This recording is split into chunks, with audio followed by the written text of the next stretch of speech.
Hello, everyone. Welcome back. It is a Saturday night. We are back with some more of a Song of Agapia's Fortune. I am your friendly neighborhood Prax. Welcome to the channel.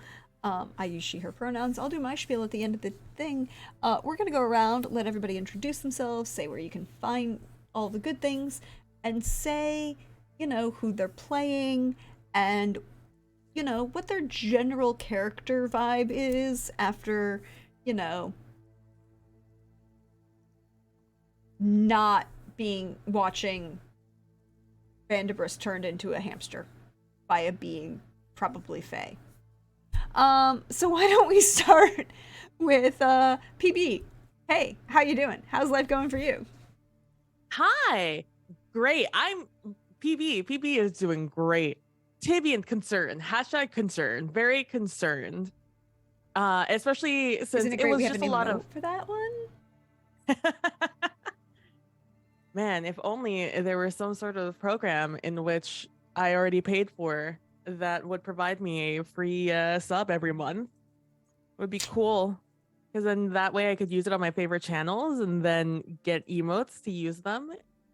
It'd be great. Anyways, Tivian's concern. Um, I'm playing Tivian Ventuinen, who is a halfling monk who is very fast and very concerned that one of her friends is actually evil and doesn't know that her other friend was going to be turned into a hamster. Yep, that is a thing.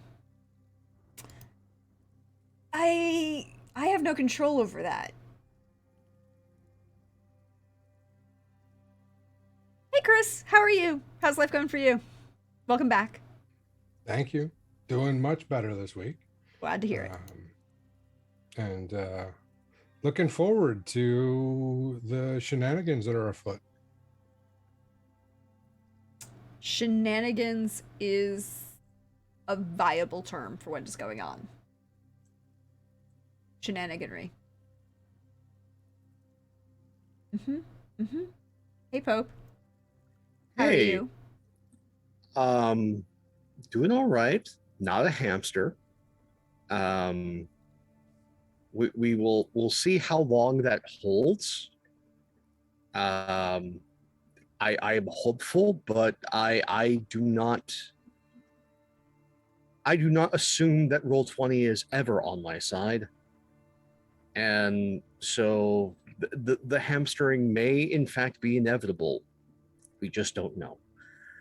Uh, But hey, everybody, Pope here, Pope World Bull on Twitter, Pope World Bull on Twitch. I lurk in all your streams. Glad to be back here Saturday with the Agapia crew playing Vanderbilt the Grey. Both of us use he, him pronouns.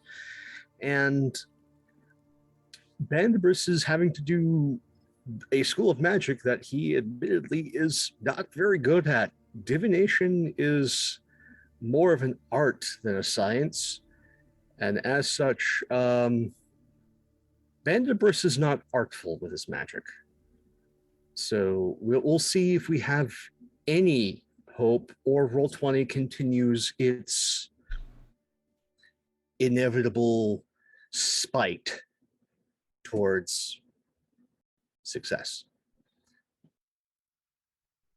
All of those things are possibly. Last week, we should dive in, right? I am your friendly neighborhood Prax. I get to be the GM for this wonderful setting, this wonderful story.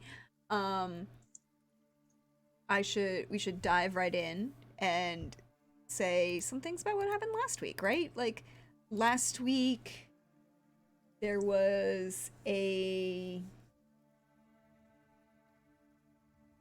discussion, a bonding, margaritas and mansions were had.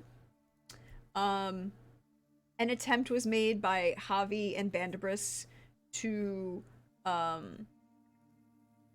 close the open pathways, perhaps sites, moments where Theo may have disappeared it for days, weeks at a time as a child.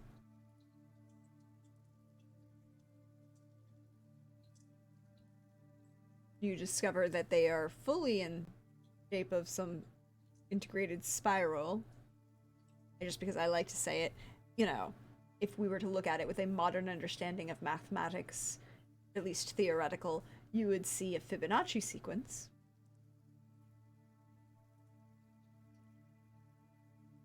But I don't know what.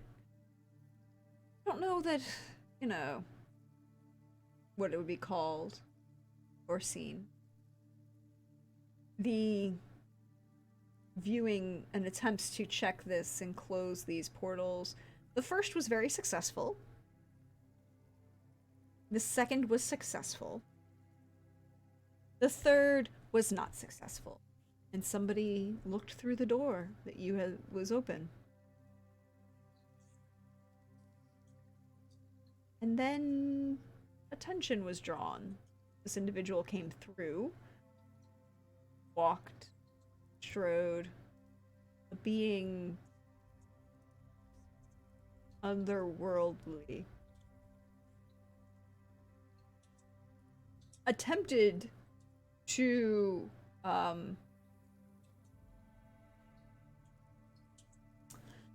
encourage Theo to join them on their journey through the door. Also felt slightly annoyed by Bandibris, just in general's actions. That they felt a desire to turn him into a hamster. Luckily, he was able to resist being turned into a hamster. Twice. Also, if you follow me on Twitter, you will see that the wonderful Trig or Treat, made a wonderful art moment of Bandibris the hamster. That didn't happen yet.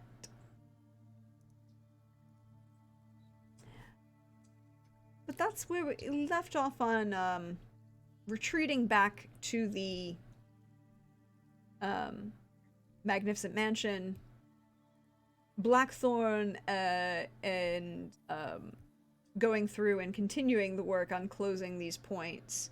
I did rolls behind the scenes. When we'll begin at the next morning because everyone was taking a break. Theo was having a couple moments, or a lot of moments. So you will have counted for a long rest for everybody. Blackthorn will have been able to complete 3 more of those doorways.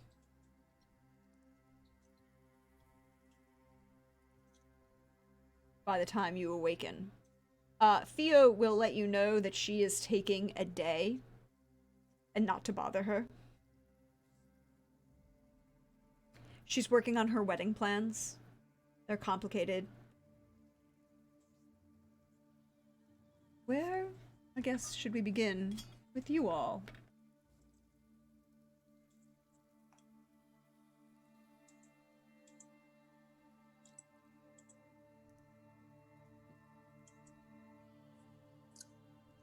For the most part, Bandibris is gathering his whatever arcane materials he can to try the scrying a second time. Oh, yes, that's right. You did have the possibility determination that Darius is not evil. There's hope.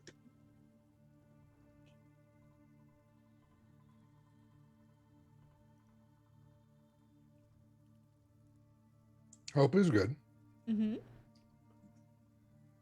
Hope floats, as they say. I thought that was corpses. No. Both can be true.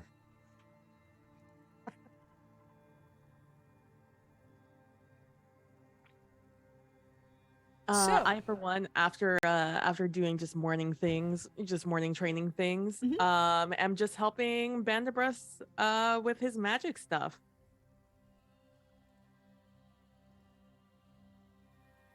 He says, "Go get that thing. I'll try."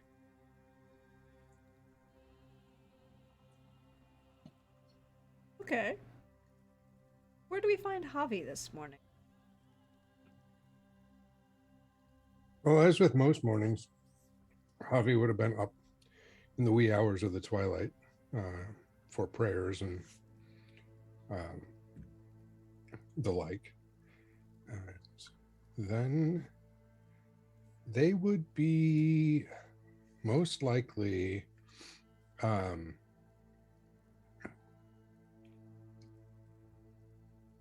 catching up with different friends that have joined the area.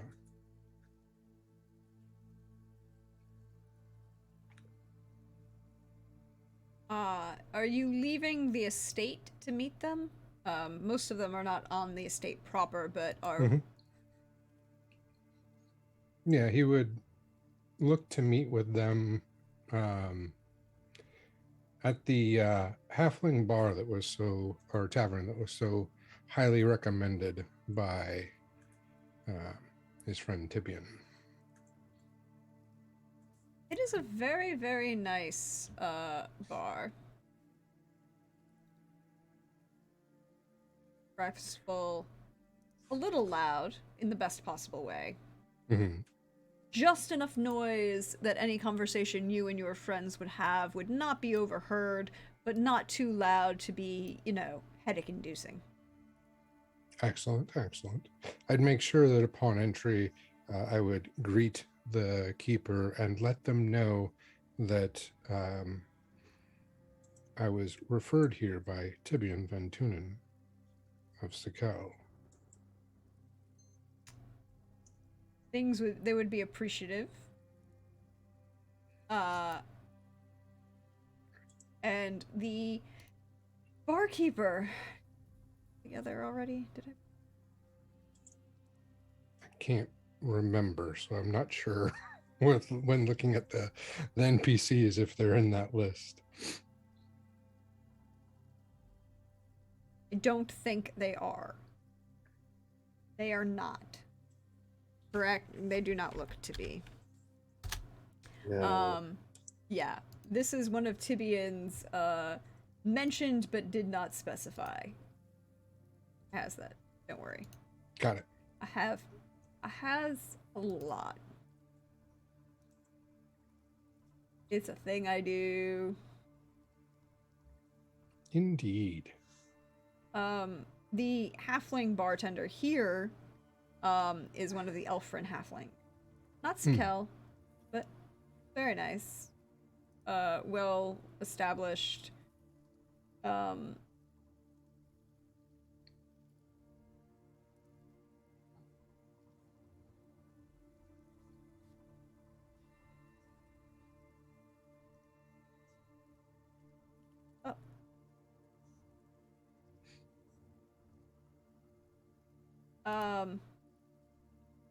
Dark, smoky eyes, a slightly darker skin tone, but more of an olive complexion, if one were given that scent.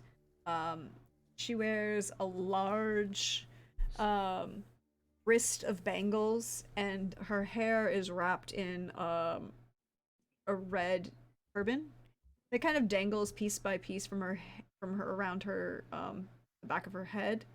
As she moves, you can hear the sounds and the tinkles of the beads and shells that she's kind of woven in as decoration into the turban, along with the bangles that rattle along her wrist. She definitely is walking along, like, as you enter, you realize that the bar is such that she is walking along the, there's like a riser in the bar, so that she can be equal behind the bar, so that she can be equal level to the tall folk, as it were. Okay.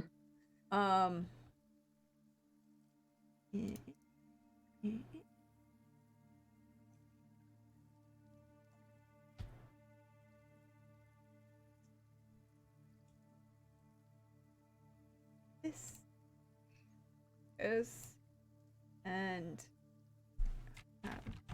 this. All right. Excuse me.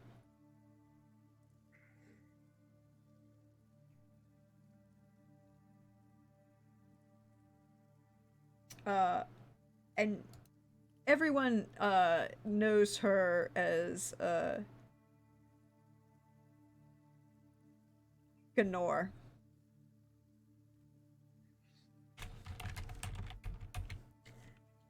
Uh,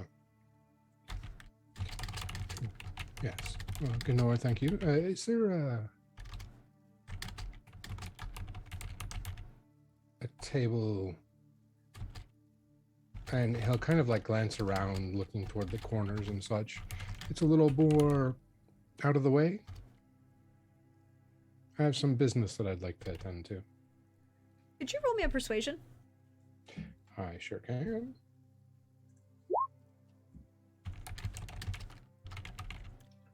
She'll like give you this kind of look up and down. Oh, and you said specifically that you mentioned that you were referenced Tibian, right? Correct.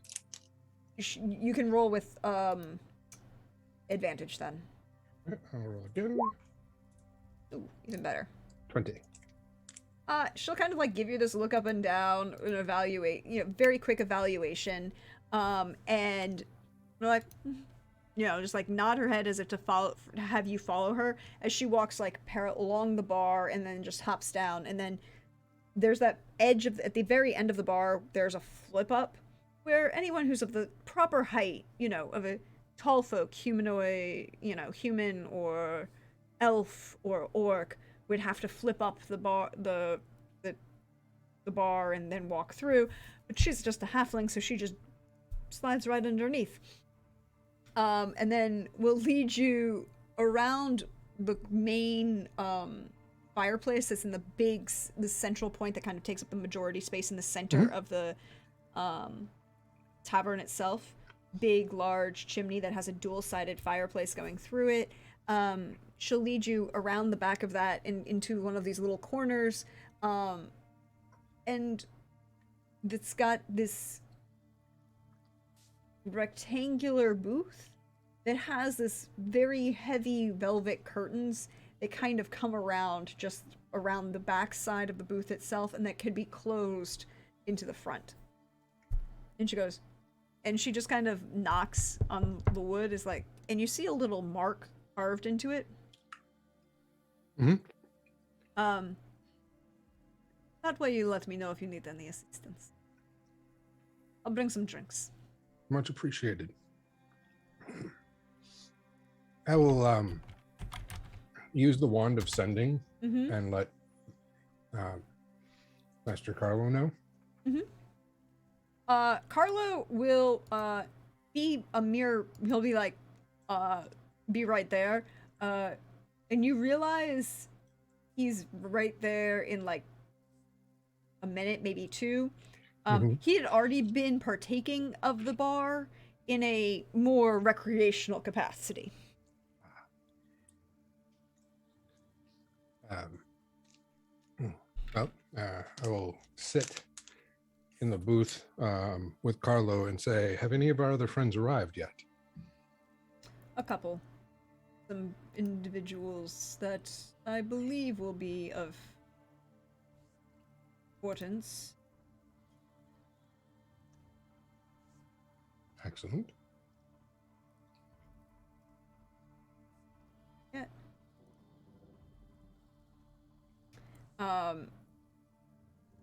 Shortly after he says that, a figure kind of dissolves from the darkness of the shadows along the wall and approaches your table. A tall, very correct, almost rigid postured individual with what we would call a more Asian features. You don't even have to roll. You recognize a half-elf when you see one. It's just, but you also recognize them as having seen them around the monastery before. They most frequently inform people that their name is Aramos. But they don't not a hard and fast thing, but that is the most common name that they answer to. Dressed in blues, very, very precise and rigid. They kind of just nod their head in that kind of slight. Well, if we remember, you know, for those of you of a certain age who remember the original,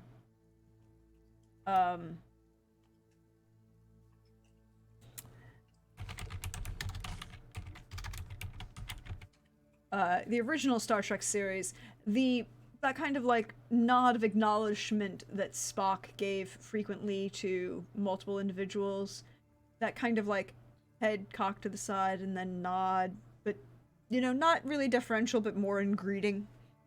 Mm-hmm. They that is how they greet you as they enter, and then begin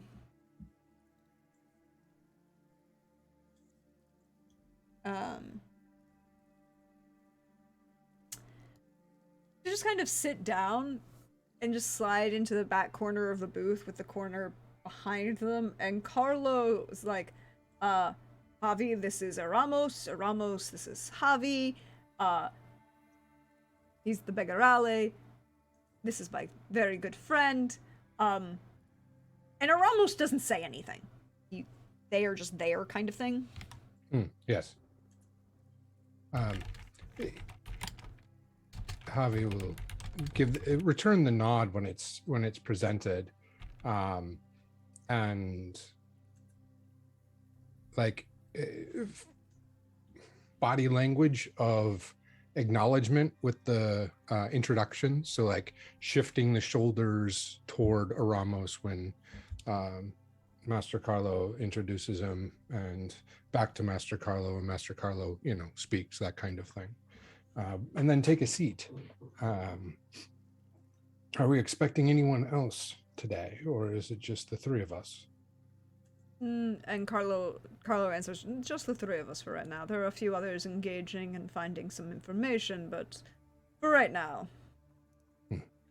Very well. I will. Drinks are on their way, and once they've been, once they arrive, we can get to business. In the meantime, how was your travels?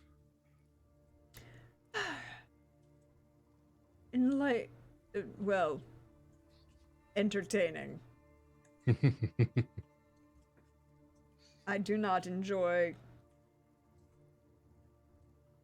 Carlo is not a fan, as he would explain, is not a fan of close quarters with people of certain ranks. Mm-hmm. Why have I not put them in there at all? Carlo is not. Carlo isn't, or Blackthorn. I didn't see either of them in there. Though they both made an appearance I now. can fix that. I was like, wait, there are people missing. I was gonna say, I'm pretty sure I've seen. Yeah, I've the showed face claims. I've showed you to. I've showed. I think it's one of those I showed you in particular. Mm-hmm. Yeah. As Carlo stands is a very, very dark-skinned individual with a gold line. Not quite a tattoo, but not quite paint. Full elf down the center of his forehead. He usually wears dark, heavy traveling clothes, blacks and browns. We know, you would know, he is a child survivor of the Sundering. He was one of the elves who was a child of the Sundering. He has no memory of really, I mean, you know, infant childhood memories of the time before the Sundering, but I mean, effectively he, you know, his first memories are of the escape ships and refugee ships leaving Agapia as it, you know, is utterly and totally destroyed by a cabal of horrible, evil wizards and their ensorcelled, controlled dragons. Mm-hmm. He is, you would know has served among the Lagonak most of his life, and he has been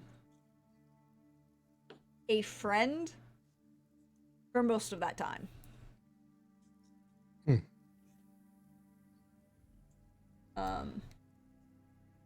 He has a very particular skill set, and he likes to engage it. As he should. I should put Blackthorn in you have like sing Yeah. out on like you need to enjoy the greatness that is Blackthorn and to understand.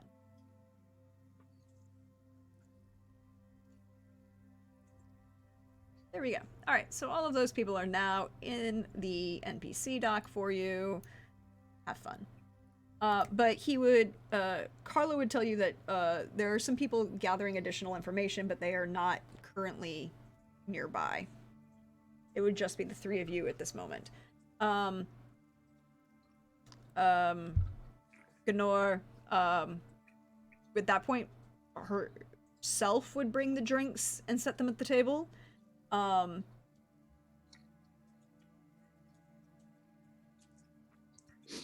With a passive perception of a 20, you would notice that she, although her hands are kind of like in position to look like she's holding the tray of drinks, she isn't actually holding it. A mage hand is. Fair enough. Javieth will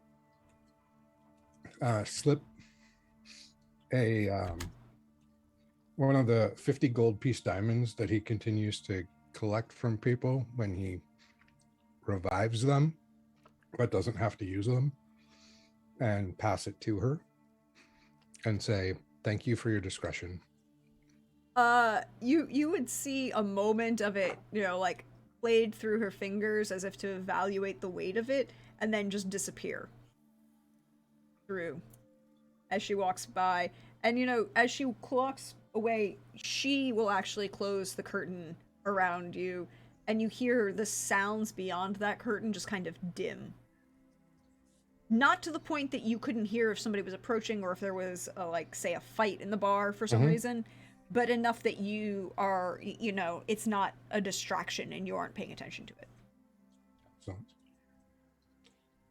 This place comes highly recommended from a council member of Sakel, who are known for their business dealings. I am hopeful that we can get to the bottom of this seven-pointed star business. Their public declarations seem to have little to do with the history of the symbol. However, one cannot ignore its original meaning, nor the threat that its existence poses. And it is not a symbol one would come across happens to. Correct.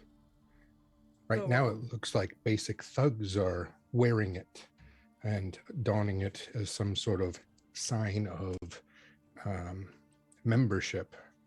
But there's got to be someone pulling strings that has more of a sinister meaning or approach.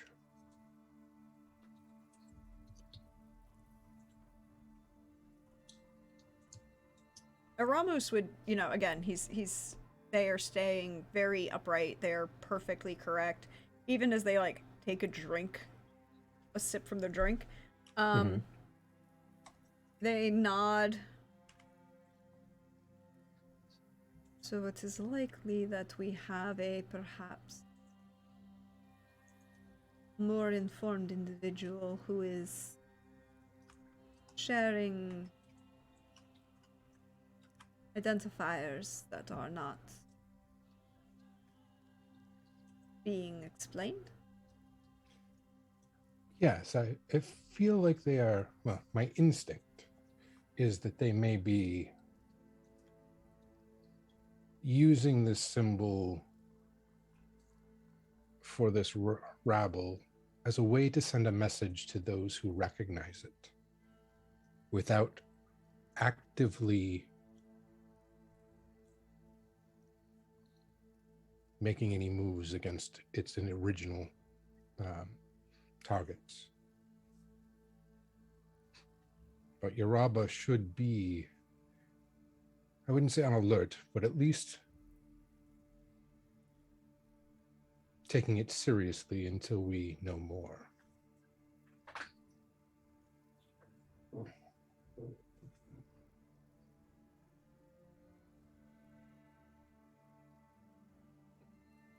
Reverend Mother Raziel is definitely taking it seriously. I'd expect nothing less. She has authorized a social gathering. Mm-hmm. In the area. Excellent. She wishes a more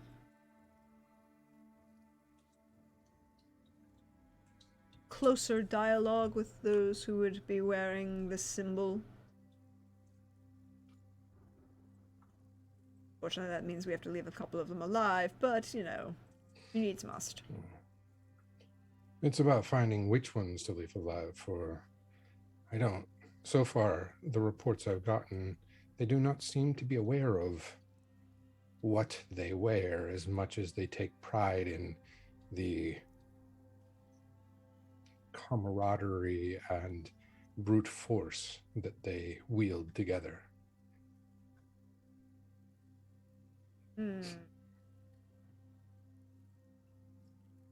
It's frequently easier to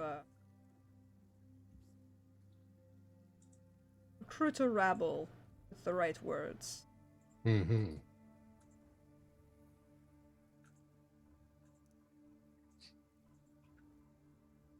All right.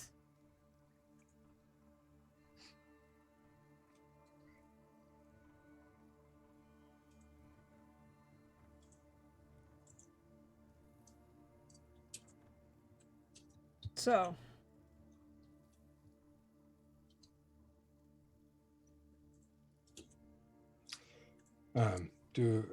where is the sister going to hold such an event? I believe the Reverend Mother is informed that the social gathering should be one of the estates outside, just outside the city, Hmm. to the northwest. She received permission to visit with a family of the name again.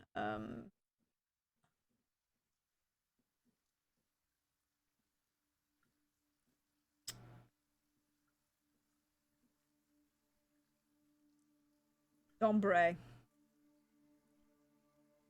Am I familiar at all with that family name? How familiar are you with Alpharentor? This area? Not very. This is one of the areas that Javieth has not traveled much to. Yeah. You could roll a history if you wanted to see, but you don't know anything off the top of your head. Like you'd have to like take that minute to. That's fine. 16. Dombre is a minor noble family that was, you know,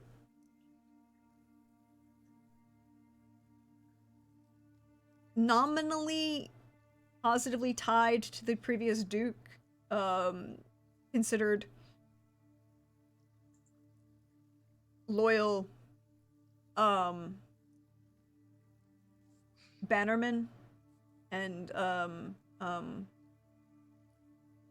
what's the word, vassals, Okay. but not with but weren't in any way. None of them were actively prosecuted or executed after the execution of the Duke for inciting rebellion. But at the same time, they weren't, no one had been promoted to the position of landed lord and, Duke of the province. So, Mm-hmm. they operate mostly in the northwest. The road that that their estate is on is the major trade route, physical trade route road between Oferentor and Postolov. And that one of the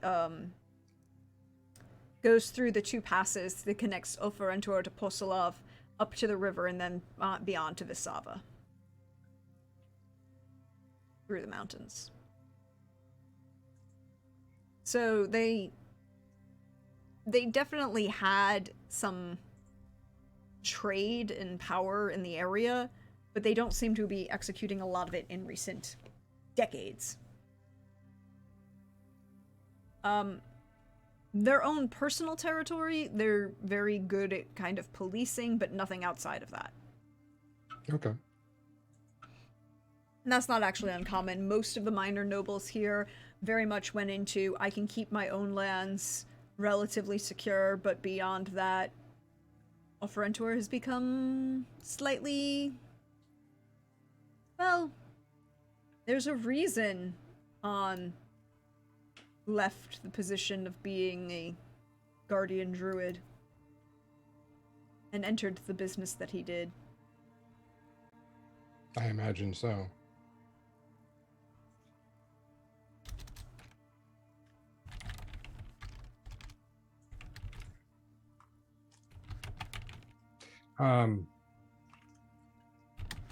And what have, if any of you, have experience with the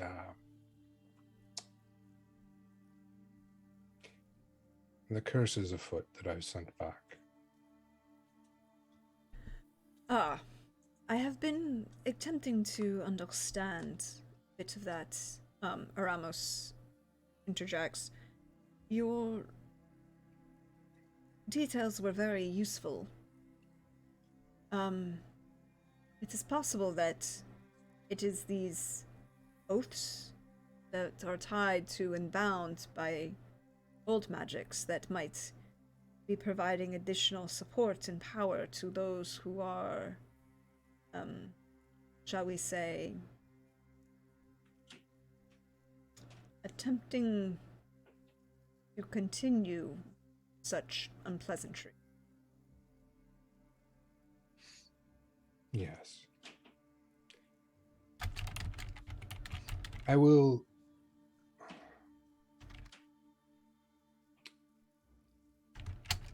speak specifically of the curse of the Corvermain one, which is the one I have the most detailed knowledge with. Does this one seem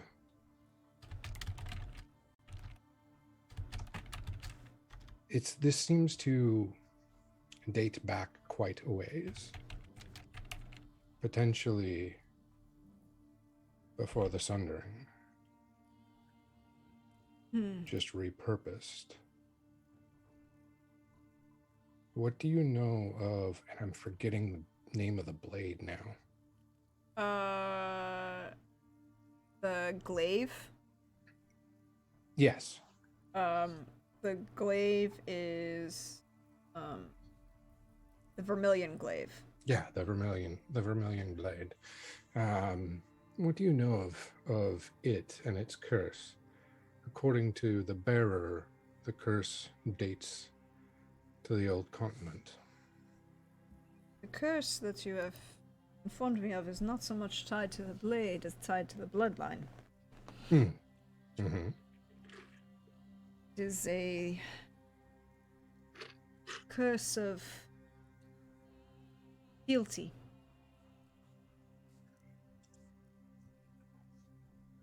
bloodline swore an oath. The course enforces it. The glaive, based on what you have described and have sent, seems to have been a reward for service and a symbol of that pledge, of that oath. Continue. The concern I have is that the glaive itself seems to be nearly counterintuitive to the oath, for it seeks undeath through the taking of souls. But the oath is bound to one who is perhaps desirous of those. Mm-hmm.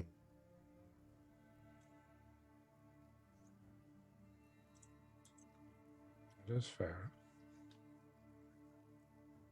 So, seems more likely, at least based on the information that I have been able to gather and achieve, Mm-hmm. that the oath was to ensure service to those who are unspoken.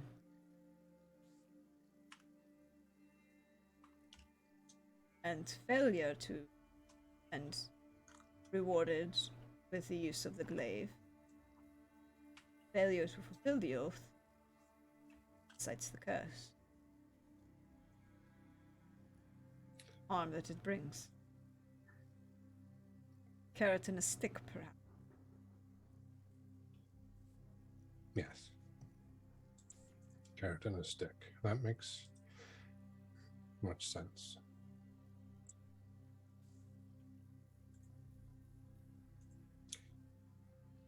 What of the curse of the Emperor? Have you been able to dig anything up? It seems to be shrouded in much mystery. Was informed. Carlo interjects. We have nothing. I was afraid of that. Seems a bog standard contract, but no one knows. No one knows. Does anyone have any inkling as to with whom? Is there any movements, any posturing, any preparations that seem to be going on that would indicate a particular devotion to one of the archdevils, I assume, because it's contractual? Not that I've been able to not that any of us have been able to identify. Whomever has been able to keep their selves away, perhaps.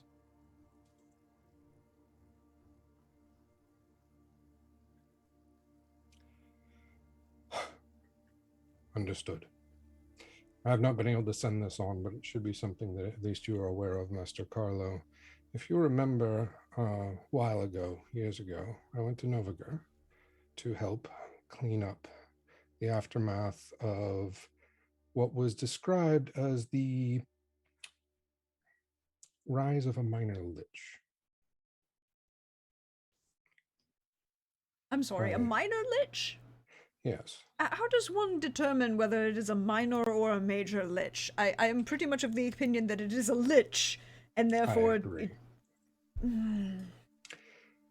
Regardless, I worked with forces of Novigrad to clean up what we were able to find and discover. However, it has come to my attention recently that the phylactery or soul cage was never dispatched.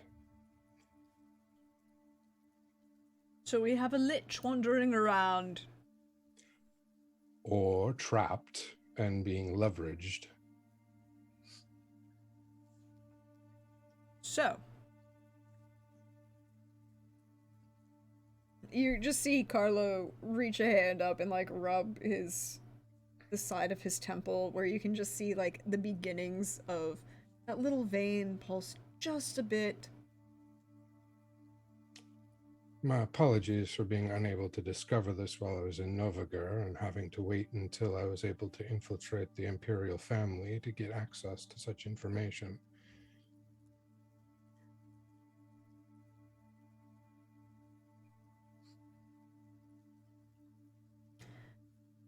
All right. Well, it seems I am on my way.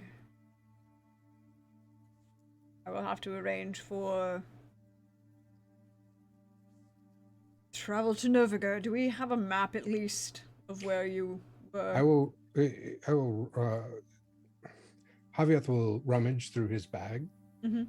and produce a small journal and say, "This is all of my information from my time in Novigrad. It's the extensive notes I took on what we saw, what we found, and folded within it is a map of the area that we were pointed to. And within it has the contacts in which I worked with, including an archdruid and a contact within the noble family there in Novigrad. The name of the druid, very more sane than most. We never named them, so I'm just... Yeah, the archdruid of the good... One of the archdruids from the Godelda halflings had come up. Oh, is that what it was? Mm-hmm. Okay. That's okay. I had made that note. I had kept that note. I have. Excellent. I'm glad, because all I have in my notes is that it was an archdruid that I worked with on that cleanup. No, it's okay. I realize here. That's not it. Go. You should see my Pinterest for these games. Mm-mm.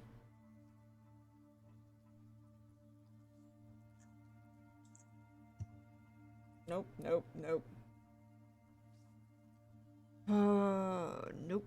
Where'd he go?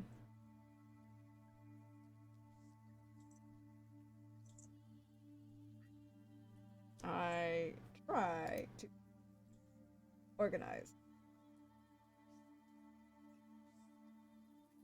Then I do not always succeed.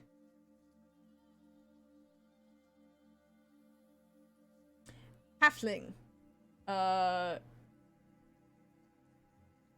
Light-skinned but frequently covered in mud. Halfling. Druid is a thing. And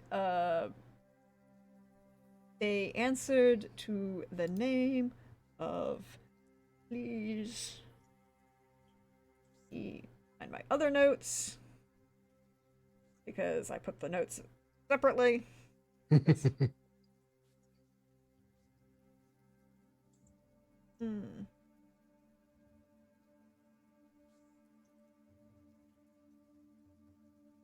Took all of these notes,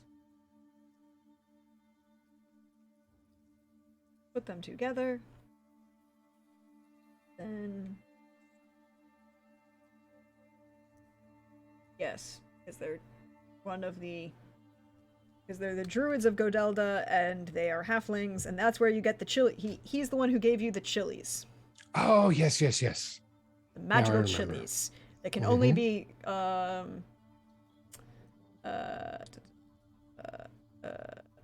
made a note. Where did I put his name? Made a note about the chilies. Made the note about the thing. Archdruid. Where did I put his name?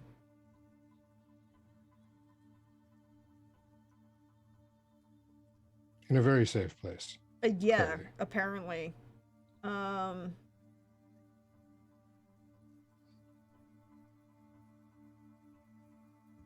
I spend way too much time. Look, I need to make these searchable. Oh, here it is. Okay. Okay.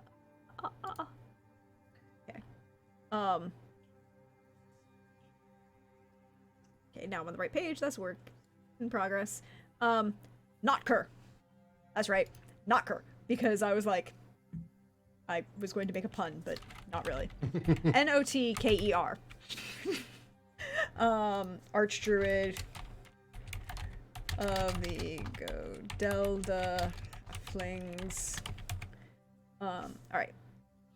And then I will put him in the version for you. At the bottom, we are up to slide 54. Aren't we happy? That car, Yes. it's not car 54, but there you go. Yeah, well, pass that along. Yes.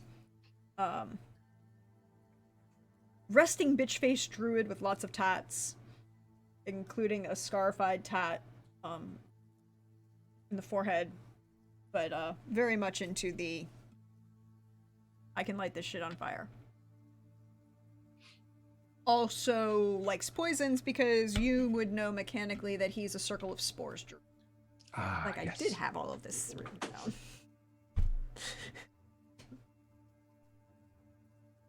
Alright. So you would give that to Carlo. Carlo would nod to Ramos, who would take the notebook and then, just kind of slide out of the very silently of the curtain and then just fade away. But leaving Carlo and you alone in this moment. Come back to that. I need to check on Bandibus and Tibian.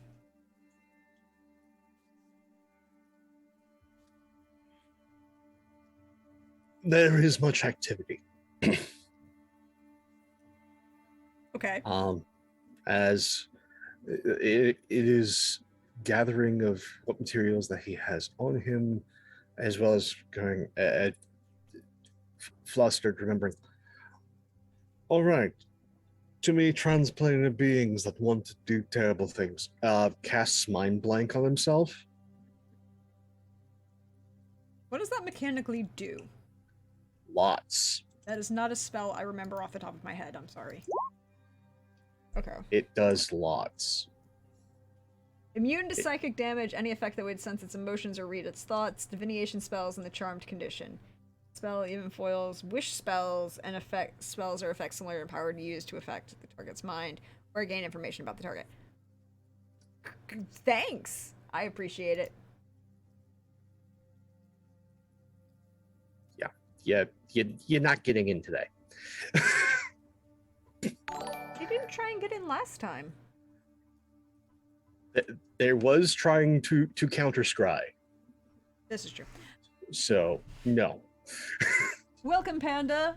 Welcome everyone coming in from Panda's crew. We are looking into seeing what will happen when an abjuration wizard casts mind blank on themselves to prevent themselves from being scryed upon by various transplanar entities. It foils wish. It should at least give them pause. But as such, there's a lot of pacing about the property, as Vanderbrus is not necessarily good at divination, but he is good at conjuration.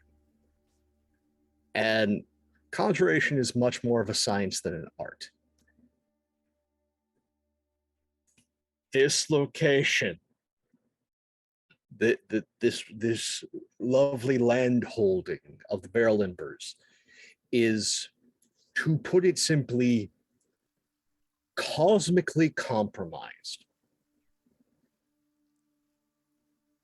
Compromise seems aggressive. The planes like to be apart from one another. This place is like Swiss cheese.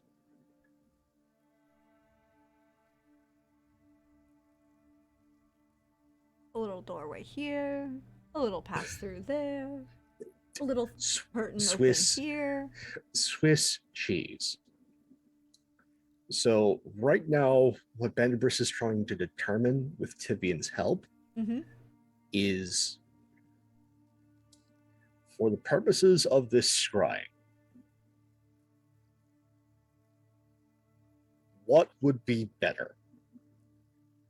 Do I try and take advantage of the porousness of this part of the material plane and do something incredibly ill-advised, trying to channel energies from transdimensional planes to boost the signal. Or do we go someplace else that is not here or anywhere near here and hopefully have less interference?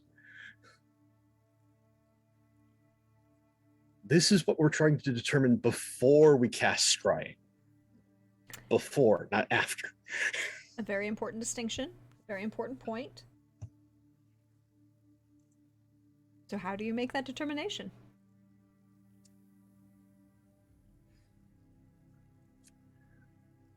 Because folk magic is not always reliable, but it exists because it has been reliable enough. Also true. We are going to take a dowsing rod and walk around the property, making notes. I'm going to have Tibian just there with like paper and pen, and every time I go, just mark it down and see what comes of this. Okay. And, So what are you looking for is the first question. And then I'm going to ask Tibian about Tibian's reaction to this whole thing, because I'm going to love every minute of this. What am I looking for? I'm looking for in everything that Blackthorn has done. Is this locale a place that I can, for lack of a better term, tie in to, again, boost the power I've got? Or is doing that incredibly ill-advised?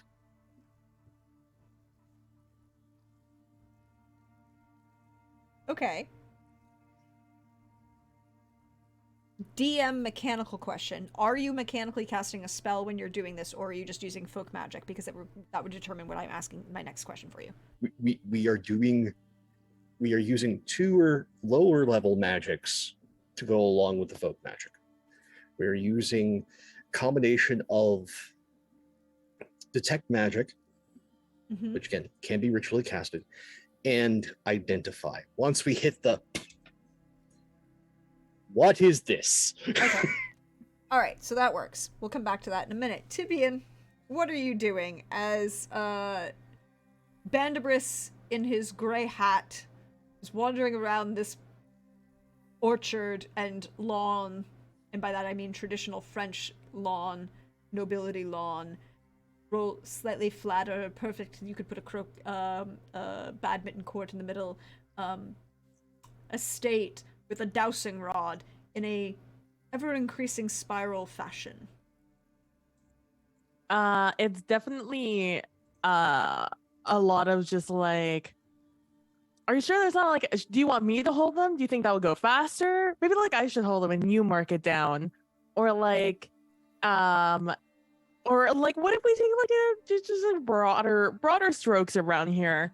Because I would say 5 minutes into this endeavor of helping Bandibris mark out the lawn, Tivian gets bored. So she just starts making a lot of suggestions of how to do this faster. And I'm like, is this usually how fast you go on your walks? Is this safe magic is not fast. This is why I didn't go into magic. Okay. All right. Okay. Do you mind if like I run in a circle or something while you're doing this until you told me to mark something down, or? By all means, feel free to jog. And jog, Tibian will do. Tibian will do like figure eights around Bandibris, just like until he's like, oh, and then I'll be like, and then I'll like zoom over, and then I'll mark it on the map, and then it'll go back around until Bandibus makes another noise. Though about, I would say, how long do you think this takes, Bandibus, in total? Hours. Oh, this is going to Hours. take hours because there are Hours. total. Look, he's ritually casting Identify and Detect Magic on each and every one of these points. You dispelled 2, Blackthorn dispelled 3, so that's 5 gone out of a total of 14. So there are 9 points left on this Fibonacci sequence that you're doing. It's at least. And ritual casting is 10 minutes plus the time for the casting of the spell. Yeah, so figure 11 minutes per. So that's 22 minutes per site. After about the Minimum. second site, Tivian will start introducing tuck rolls into her running. Then it just becomes increasingly more athletic. The things that she is doing as she tries very hard to be a good friend and be there and help her friend Bandibus. But it is so incredibly boring that she is doing anything and everything to keep herself there in the moment. So tuck rolls, she does like jump tuck rolls, she does like rolls into a jump, into a tuck roll. It's like a whole lot of stuff while Bandibus is just slowly pacing with his little rods. Just for my purposes, because I want to know. Could you roll me an acrobatics, please? This is just, a 19. Thank you very much. A very, it's, you are very good at this, and this is very much it looks flawless and effortless, but it is also, like, more a workout routine and not a performance routine for you kind of thing. It's like, this is a generic routine. You're not putting a lot of effort into being showy about it or even really doing. It's just like, I am that level of bored. Oh my god. After about the 4th site, I realized that this is going to take much longer than I thought it was. And then it becomes more of a routine. I'm just like, need to stay in the moment, not run off, so bored. I can't wait to be done doing this. Yep. That's how that works. So, that's what's going on in the background, Bandibus. I need you to roll an Arcana.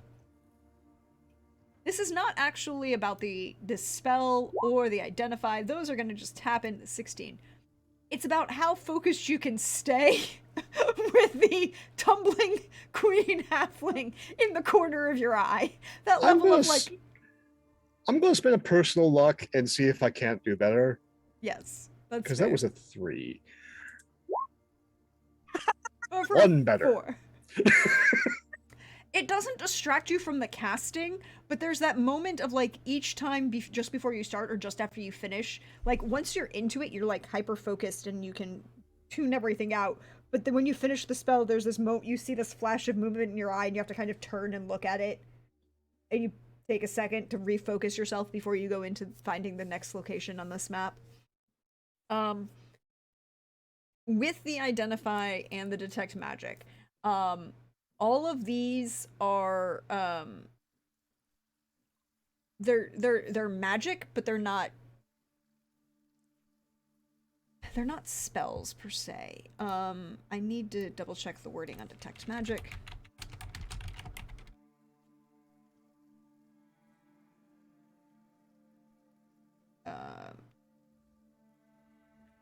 It's going to take you a while because it is a expanding Fibonacci sequence, so, you have to... Yeah. But generally, based on the map from where Theo had told you previously she had disappeared or reappeared, and you realize each of the points that she had disappeared, the point that she reappeared is also the next point that she disappeared. So in this increasing Fibonacci sequence that spirals across the entire state. through the orchards and the lawns, around the remains of the main house, the guest house, the dower house, the stables, all of these things. It expands outward around this entire thing. It doesn't really have a school of magic per se. I mean, not in the mechanics. I mean, I guess technically conjuration or illusion. I could even see possibly enchantment. Enchantment, considering it was you know, drawing. it's their barriers are doorways that have been mostly opened on the other side, although facilitated by actions on this side. Like, the key, it was one of those situations where something that was done on this side of the doorway, you know, undid the lock, and something on the other side of the doorway opened the door. So the doors swing into this other plane, right? Not from the other plane into this room, into this one, but into the other plane. And the lock was on this side, and they could open the door from the other side. When the lock's Magical safe. pit traps. I got it. Yeah, pretty much. You will find all of them. It will take you a while. I mean, just basic, for my edification, so 22 minutes time 9, 198 minutes. Let's round up and say 225 to allow for walking time between individual points.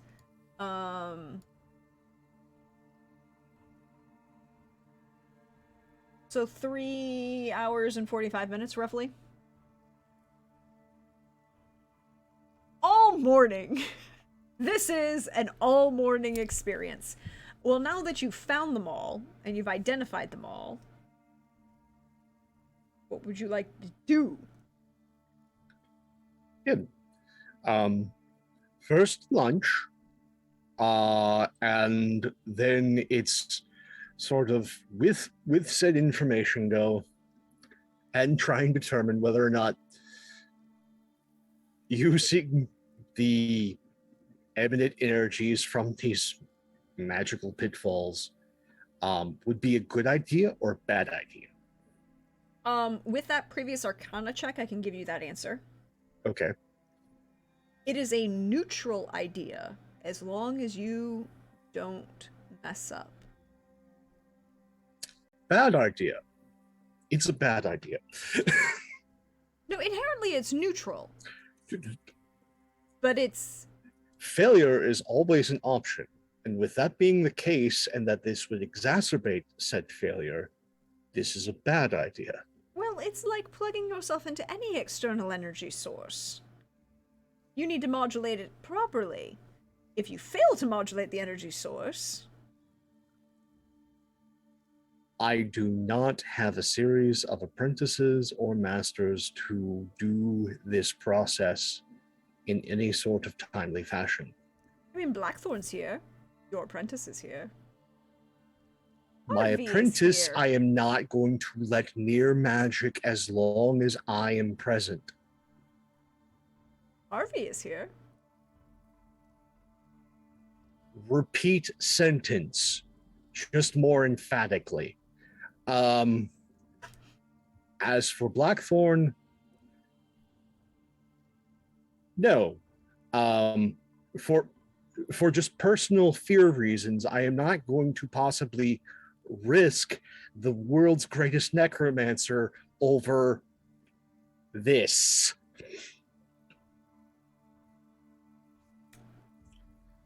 Fair.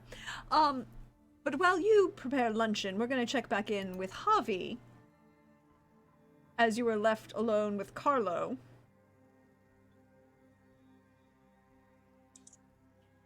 Yes. He will slide a small folio envelope across the table towards you. I will pull it towards me and sort of like lift the cover briefly to kind of see what kind of information is there, but keep my attention on Carlo. You would see immediately like a note from Reverend Mother Araziel. She in the public version of the doc? I don't believe so. No, she's not. I should put her in the public version of the doc, shouldn't I? We keep mentioning her. She deserves to be. Her very stylish and powerful self deserves to be in. Yeah. Your Rabba, needs its representation. There you go. Araziel. Reverend Mother Araziel, she is like the very front, inside the front cover of the folio is, a very polite personal note to you, checking on if you're well, hoping you're doing fine. This is all of the information I could recover on the seventh-sided star within 48 hours. I'll see you shortly, darling. Excellent. So, any message with it? No. The message was just that brief note of like, hope you're doing well. We'll see you. And I'll see. This is everything I could find in the last 48 hours. See you shortly. No, to Carlo. Oh no. He would say no. Fair enough. Yeah. She is packing. I don't remember the last time she left Yaraba. This could be... oh, so entertaining. Well,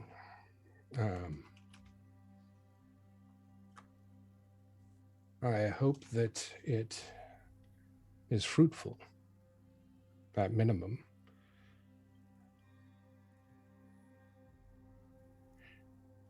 Any word about Nyara? We can't find her. Which means Neither she's can I. actively being hidden from our scry. But she's not dead. Yet. Someone attempted to summon her soul. Oh. Well, that's good to know. So. Andabris is a bit of a mess with the loss of at least one watcher for sure, potential betrayal of another.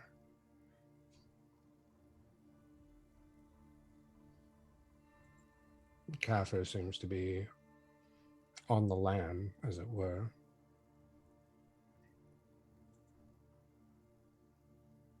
But they sacrificed Ariana in his tower. That seems a bit personal. Yes.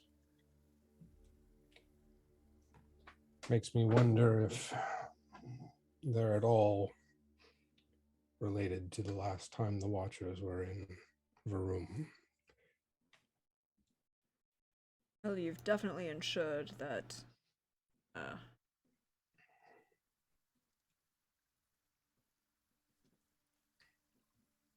he kind of cocks his head at that.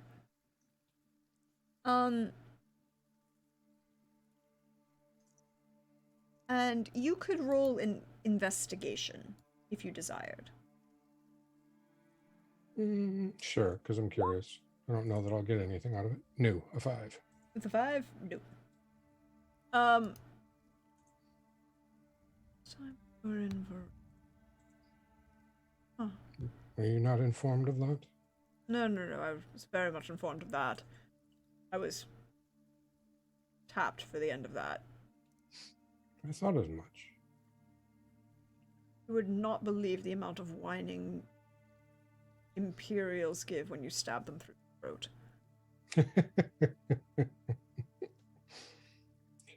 I imagine it's a lot. I wouldn't doubt it for a minute after being in many of their social events. Whining is something that is fairly common among them. I don't understand why the dwarves chose to ally with them of all people.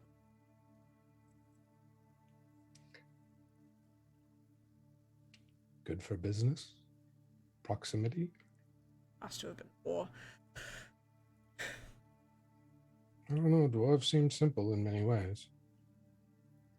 Yes, but then, the last time we ever did any extensive business with them, there was the bit with,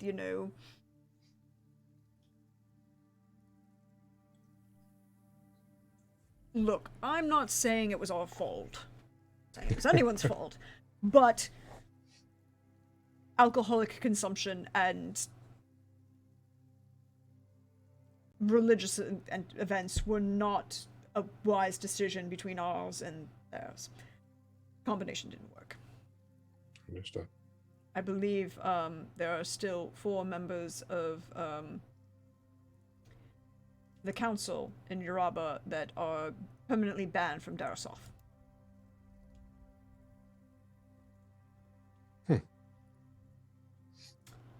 Public drunkenness and nudity, and you have to stop and think about what you would have to do to get banned from a dwarven settlement for public drunkenness and nudity. From my forays there, which are few, but the public drunkenness doesn't seem to be that much of a big deal, but the nudity does not seem as commonplace as one might think of people who imbibe as much as they do there. But on to more current matters. Can you potentially dispatch someone to sailing? Sisters of the Mother Mercy have 2 members missing that were part of the 21 that were abducted. They have yet to report their people missing to the Empire. Indeed. Well, I'm not going. I hate that country. I'd go, but I have other things to attend to.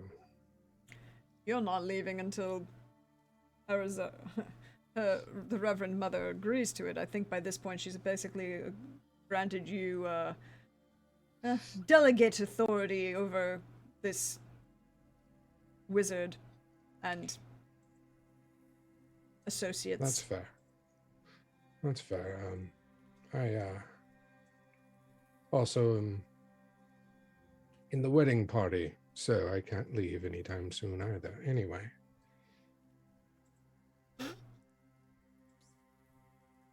I was dubbed to be the best man. Congratulations. I understand the cultural implications, but I just and the practical reasons as to why that was explained to me, but it's still a little odd to me. Could be worse. You could be officiating. Agreed. I mean, can't you still do that one? I can. It's just a ritual that I haven't spent much time brushing up on. I'd have to do some studying again. I normally bring people together. I don't finish the courtship. I just get it started. Well, I'm going to find somebody to send to Sowling. Appreciate that. I will make my way back to the estate and check in on the wizard. I'm sure that soon he'll be craving mustard and ham or something.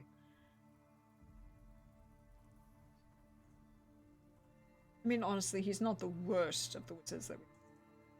Oh, no, not at all. He is quite delightful in his own way. He's not bad for a human. Just has his strange hankering for mustard and ham more often than I've seen amongst other people. It's his go-to meal, I guess. You sure there isn't Speaking any of- dwarf in his bloodline? I cannot rule it out. But I have not done an in-depth look into his lineage. But I would not rule it out. But speaking of ham and mustard, maybe this place has something. And, Yes. They have a very, very good turducken. Although I don't recommend it for lunch. Falafel was equally as good. Excellent. Well, I think we've concluded our business, and we can give the establishment back their privacy booth. It was good to see you. You as well. Try not to get into too much trouble. I rarely get into trouble. It just finds me. Also, if you come across said minor lich again, call one of us. If I had ever actually seen the lich, rather than just cleaning up reports of one, I would have made the call.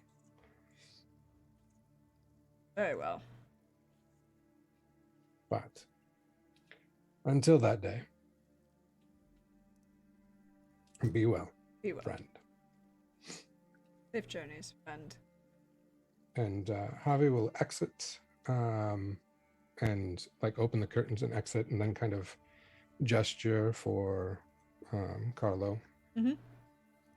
He'd kind of take a moment to stretch as he kind of gets out, and you see him like make a gesture along, like just a little rub of his fingers along one of the curtains as he kind of walks out, like, whoa. And then as he walks by the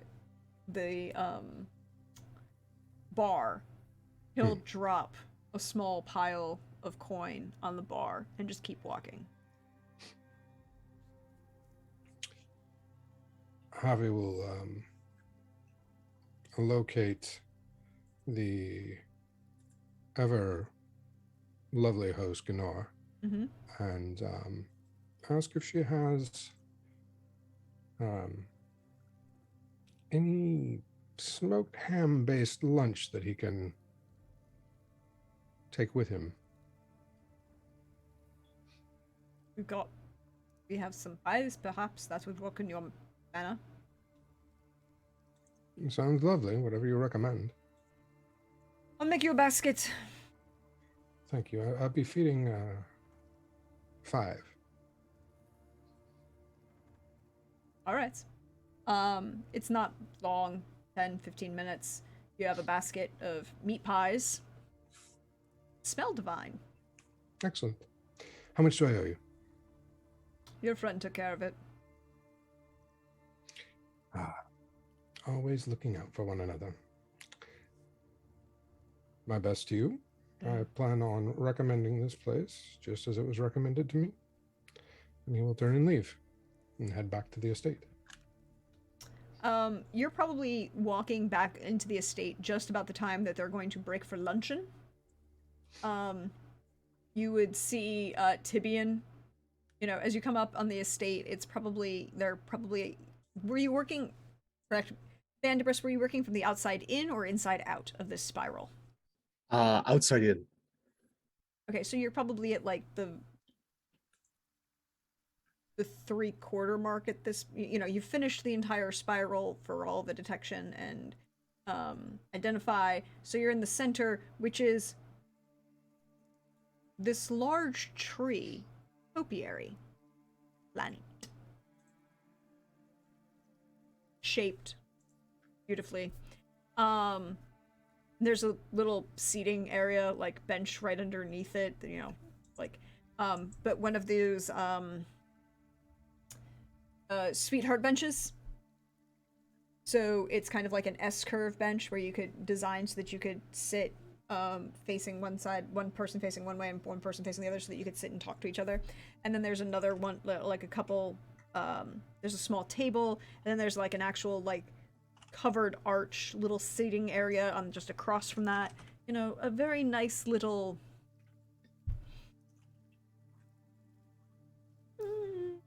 picture Versailles at the height of Louis XIV.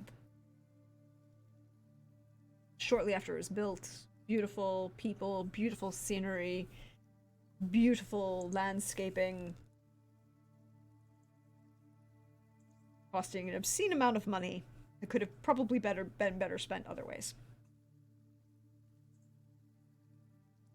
But you would see Tibian finishing up her latest routine. I don't know how Tibian ends this routine, but just happy. Just like as soon as Bandabra says that they're like breaking or they're done, it's just joyous cartwheels.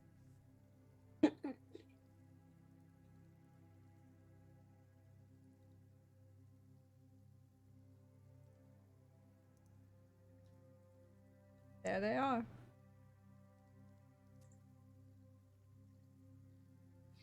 As they enter, Javi will be putting the meat pies out at the table. Ooh, delightful. I brought them from the Halfling Tavern that Tibian recommended. Ooh. I will definitely be yoinking one of those. And I'll send a message to Blackthorn that lunch is ready. You'll get a brief response there shortly.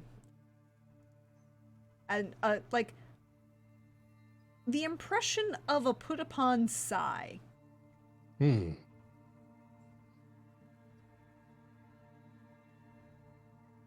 So you would see him return. You would see him coming in the distance.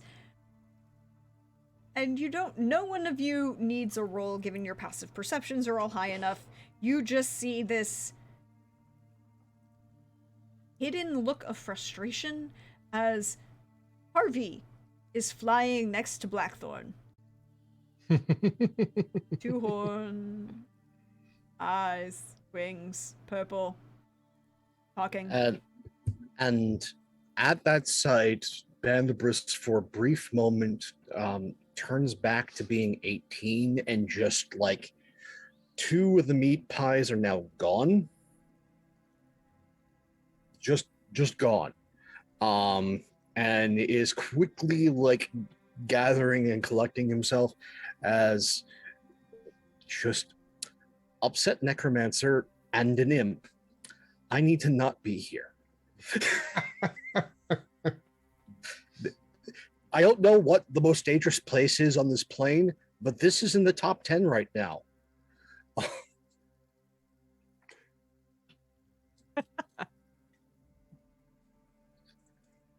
Javier will cut a slice out of the meat pie that he has and put it on a plate.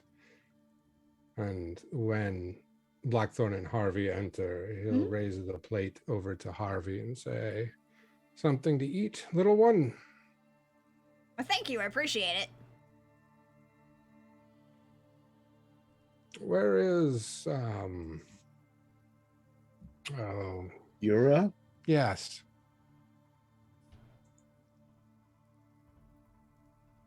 Harvey doesn't say anything. He's like shoving this piece of pie in his face, which is literally like the size of his head. Little imp thing. And Blackthorn says he is contemplating the correct ways to ensure marking of arcane sigils. Flour not being used among them. Yeah. I'll save some for him in case he's hungry later. Thank you, very kind. Appreciate it. And he like kind of takes the pie and is eating.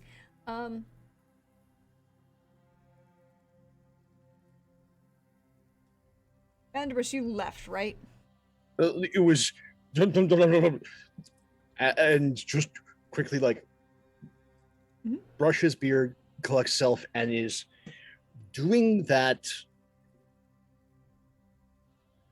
For those of you in academia, you know this very specific form of walking.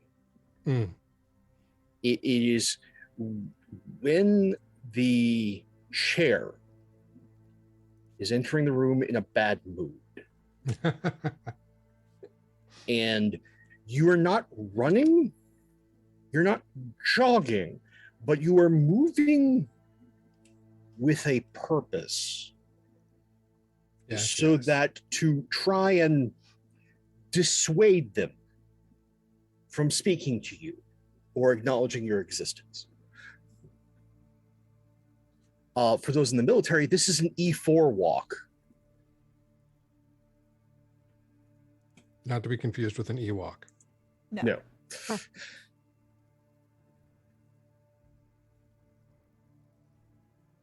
But as you leave quickly, Blackthorn doesn't say anything. He'll make polite conversation with Tibian, however, asking where you're from, how, what do you do?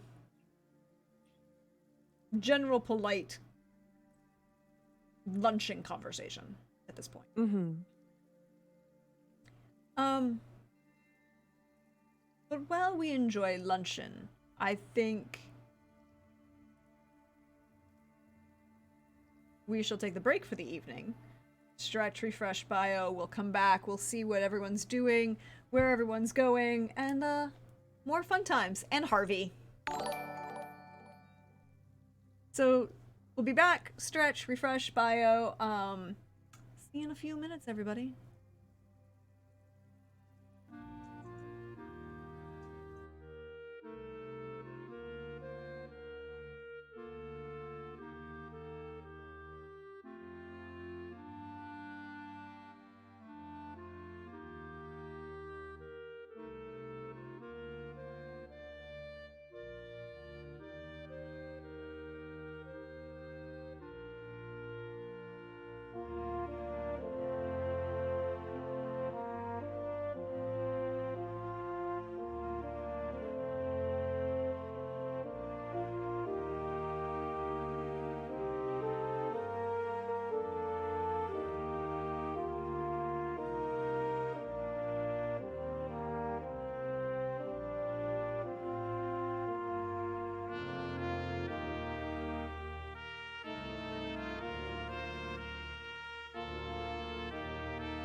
Hello, everyone. Welcome back. We hope you're refreshed, you stretched, did all of those good things, and are ready to deep dive into part 2 of our session 3 for season 2 of A Song of Agapia's Fortune.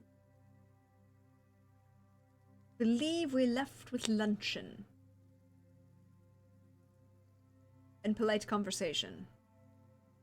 But once luncheon is over, what would you do? There is just this peering around sheepishly of like the corner of the door frame to see whether or not Blackthorn is still there. I mean, he kind of took a engaged in polite conversation, but once he had ended, he got up and he kind of meandered away. Oh, good. Coast is clear. What was that all about, Bandabros? Yeah, boss, what's your problem?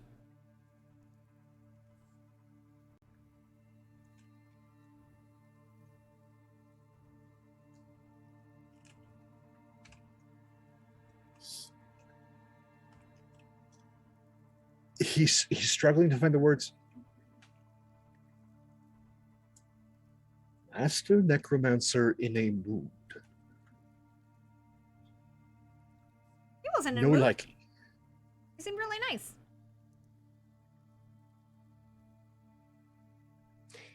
Javi will look at Harvey and just kind of like raise an eyebrow and chuckle. I mean, you've played poker with the man, haven't you? Yes, I have lost many coins to that man.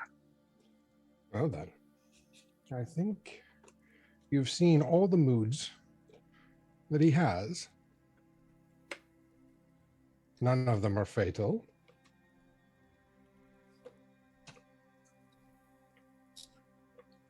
I'm certain there's at least 3 moods that are fatal.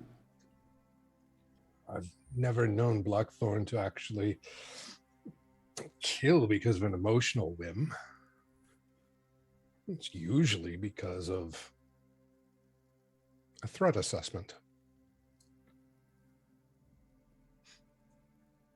I know this one fact about humanity. It is the only fact that is absolute truth. There is no other creature on this plane of existence that can absent-mindedly annoy another to the point of murderous rage like a human. Well, unfortunately, that does seem to be true. I guess better safe than sorry then. Precisely. So, how's the work gone while I've been away? I have learned that, yes, this place is dimensionally porous. I could, in theory, use said state to try and power my magics, but would most likely be ill-advised, because without proper conjunctive casting to ensure safety, should something go awry, it won't go a little awry, it will go very awry.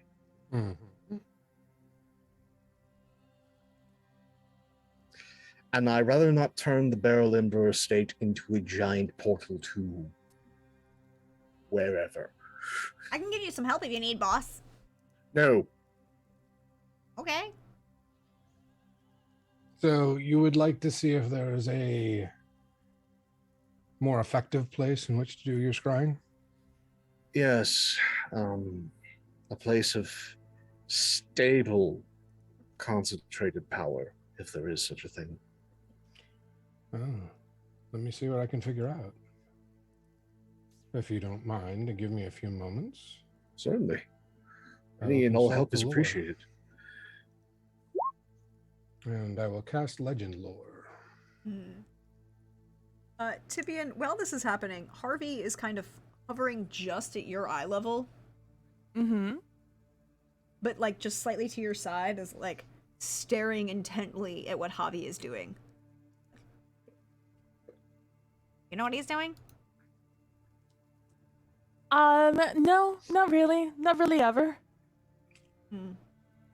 You'll see Javieth like placing out different types of incense and lighting them in a specific order. In front of him, he crosses 4 pieces of ivory in a like star-like pattern, similar to an asterisk.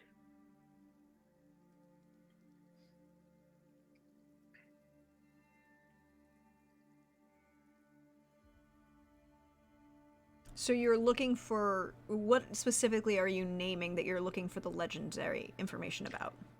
Javi is looking for any lore on like places of power, specific areas where maybe ley lines have crossed and amplified one another, or maybe places where there are fonts of magic because the ley line, the barrier between the ley line and the prime material plane is thinner, and so you kind of get like this spring, for lack of a better term. Or I guess a place known for like scrying or divining truths would be like the third kind of lowest thing, but he'd be primarily targeting places of power that have to do with amplification. So roll me either an arcana or a religion, either one. We'll go with a religion. Ooh, not 20. 28. That was a number that came up a lot last time too. Last week. With a 28, you cast this spell out into the ether of this plane of existence, looking for information in legend, stories, truths, forgotten and remembered. Mm-hmm. There is a place not far from Offerentor. Small, naturally occurring grotto. As the hills kind of roll together, one of these caverns created by the fields and rolling hills kind of have turned into a small grotto with a pond. In this location, you know that there was one of the ruins that predates the arrival. Oh. Small pool. Stories say that this pool will show truth. You ask the question. Excellent. Is there any known guardian of this place? No known guardian, but it is known to be one of those classic stories. You won't find it unless you need to and you stop looking. But you can, based on your pure understanding of geography and knowledge, work out where it would be from where you are on the property.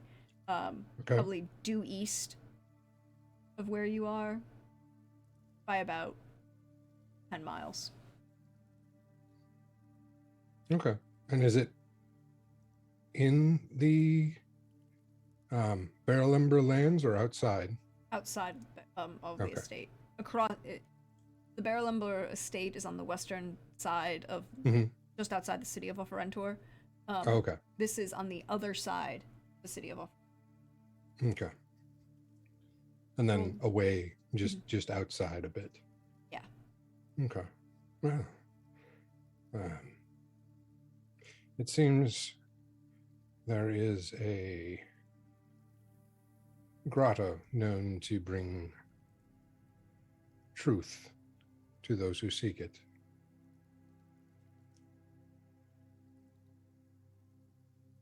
We have a little bit of a walk, but it's not too far from here.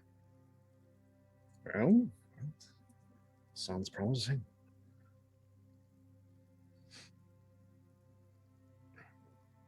Gather up materials and guess we'll see what this place has in store. Tevian, if you would accompany us, it'd be lovely. I have no idea if there's anything that haunts those places or not. Yeah, absolutely. I'm ready to go. Harvey, I would like you to take a message to Yura, if you don't mind. Okay, what do you need? Let him know that there is pie here for him, and that is the only circular thing that flowers should be used on regularly. All right, will do. Appreciate it.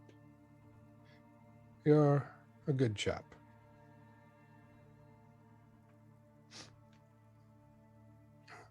And we're off. To speed things along, I will cast Phantom Steed. Oh, excellent. I'm guessing at your level we can get it in multiples, or is that not the case in 5th edition? No, I can just cast it multiple times. Oh, okay. There you go. Yep.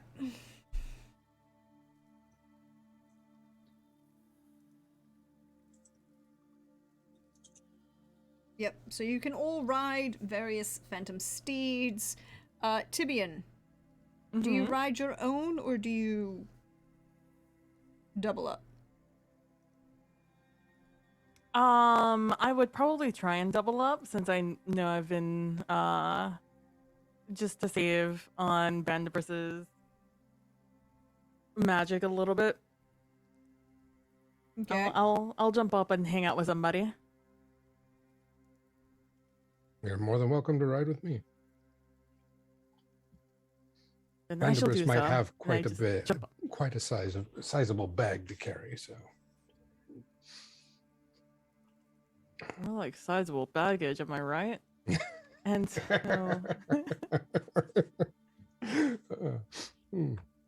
Yes, yes. Oh, it is true. I have guilt bigger than you. well, many things are bigger than me. Speaking of, I learned that Nyara lives, but where we don't know.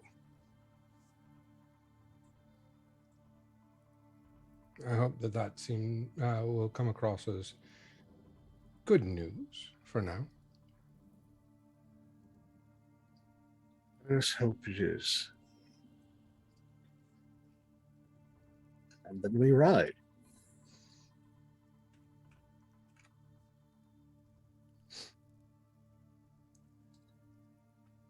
I have a feeling we get terribly lost on the way. As one does when going to mystical places that can only be found when you need them.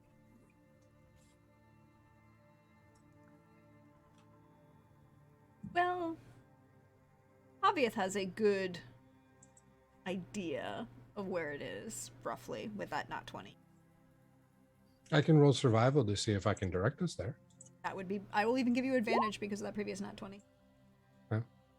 Well, I got a 24. Let me roll again and see if I can beat that. 24 is good. You make your way due east from the estate, through the city, back out of the city, into the countryside, into that level of low-lying hills with occasional large country orchards. Quiet. The weather is very pleasant. You take yourselves off the road at a point. Javi, you've kind of figured it's going to be a little following one of these streams that you are pretty sure leads switching back and forth to this grotto. Can I get everyone to roll me a wisdom saving throw, please?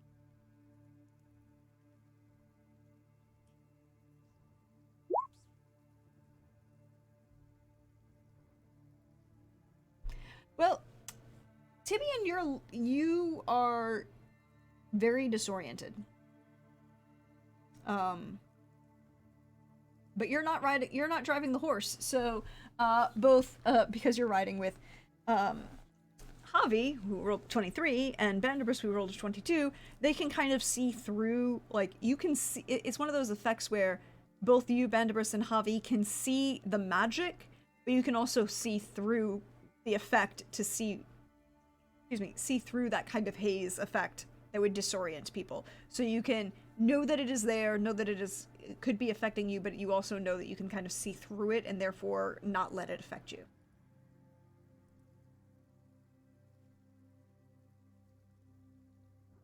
Excellent.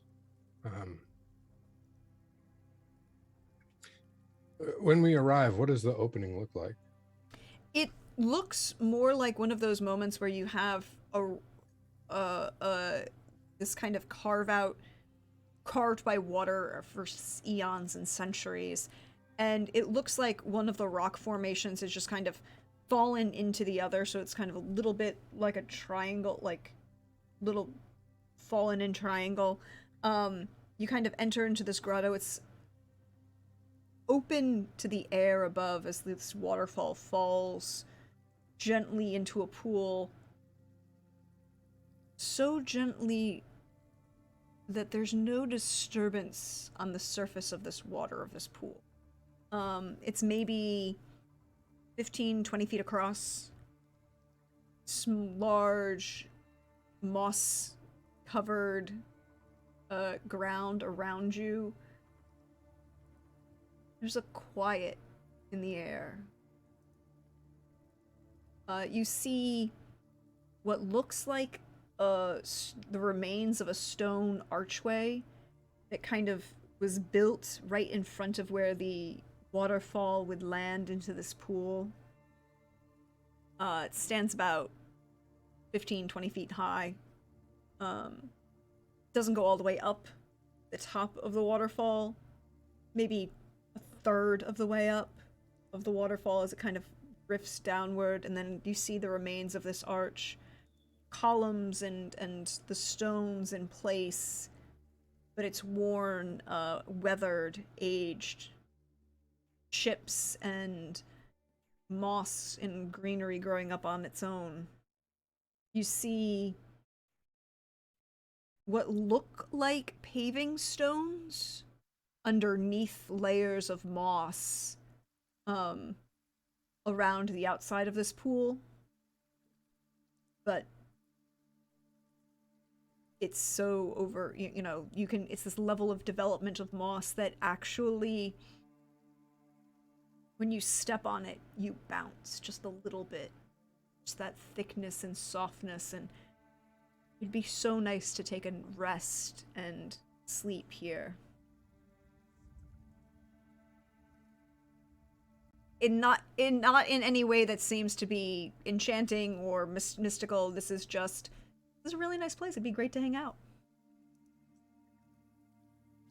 There's a peace here that is refreshing.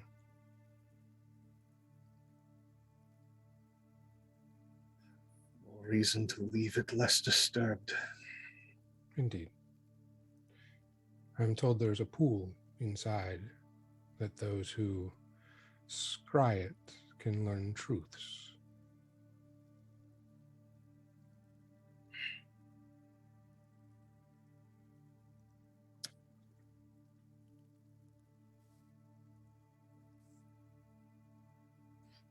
And Banthorus thinks a moment and then see. And then turns to Tibian. And that's why you're here. Yes? It is not hard to see that I am in a tumultuous state. and Javieth's connections to the divine may interfere with something this old. You're the one who gets to ask the question.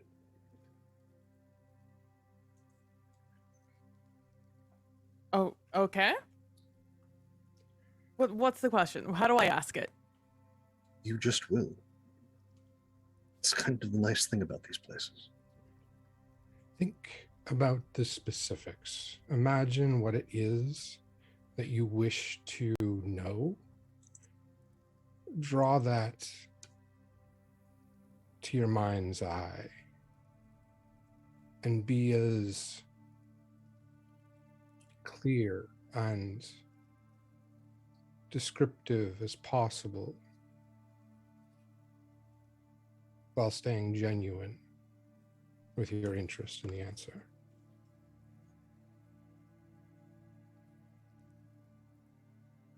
All right. Well, I'll do it. I'll do my best. Your And ship's I legs are will- needed here. And I will begin to approach. Looking back at my companions as I get closer. Javier would be sure to stay within like 30 foot or 45 because he can dash a little further. Yeah, I mean, this whole space is less than 70 feet across, right? Like, the pool itself is in the center. That's only 20 feet. There's a little bit of space around the outside. So, at most, 70 feet around this entire grotto, which is naturally round, right? It's not a perfect circle as would be created by man, but it has obviously been circular within nature's occurrence, so it's close enough. And I look around, and as I get to the edge of the pond,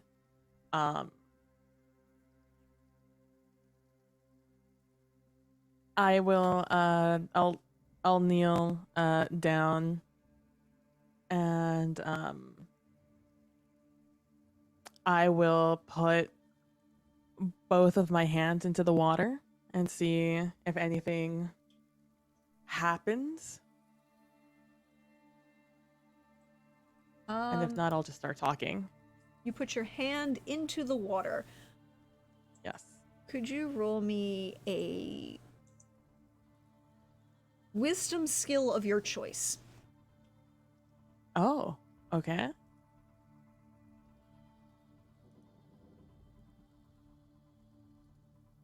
I guess I'll roll insight. 22. 22. What are you thinking about as you put your hand in this water? I'm thinking really hard about where Darius may be, his location, if he's okay, what kind of danger he's in, like just like those ideas spiraling around, just the idea of where is Darius.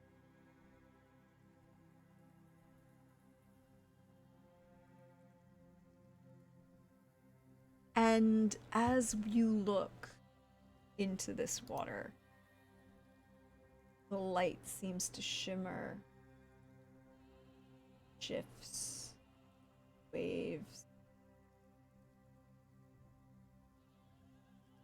The light catches, distorts, and this mirror flat surface changes. And it's no longer water, but you see colors start to spread out. Like it's ink being dripped into a pool of water coming from your hand, spreading out different colors, shades, spreading through the pool until it forms an image. Darius. Dark somewhere. There's a heavy, you can see on one hand a heavy shackle with a large nail, but nail like, have you ever seen any of those reenactments of the Passion of the Christ?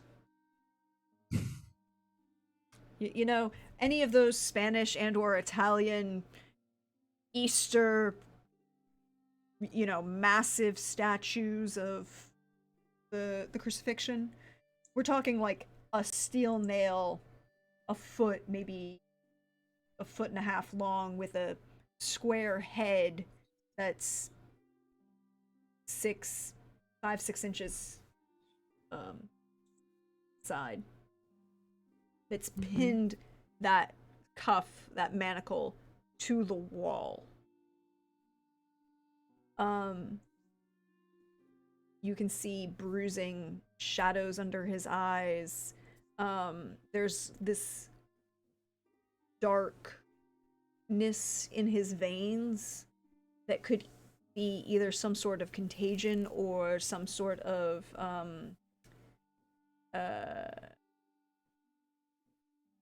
infection of some sort. That kind of, not quite gangrene, but something's wrong in the bloodstream. He seems unconscious at the moment. And what you can see is just him in this dark stone space. There doesn't seem to be any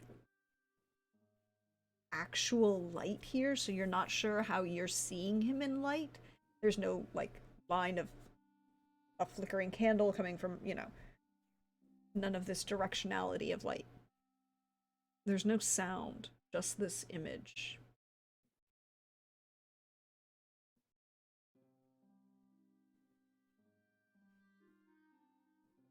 Can I, as I see this image, and I think just like, what the fuck, Darius?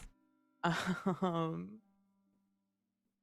going to, well, my thoughts are just gonna wander. I'm just gonna tell you that my thoughts wander from just like the close-in of just like, where is Darius, to if this looks familiar to that other room we saw.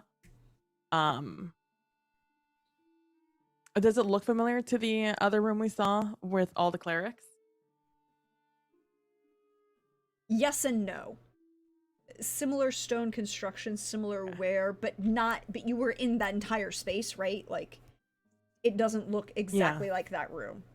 It looks very similar, possibly similar construction, but it's not exactly the same. Yeah. And could you roll me another wisdom skill of your choice? You could, whichever one you want. 23. 23. There's a flicker in the image, almost like it's pulling back, it shifts, it changes, and instead of seeing this cell-like space, you kind of pull back to a door. And what looks like a heavy iron-banded wood door. Heavy cast iron hinges that are on the outside of the door. You pull back further, you realize you're underground there. Still no sound. You pull back further and you see trees on a hillside, mountainside.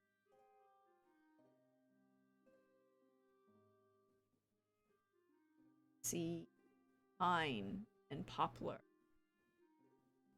beech.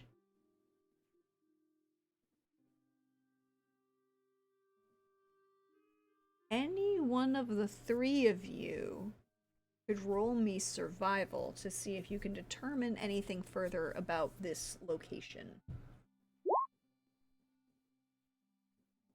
Team?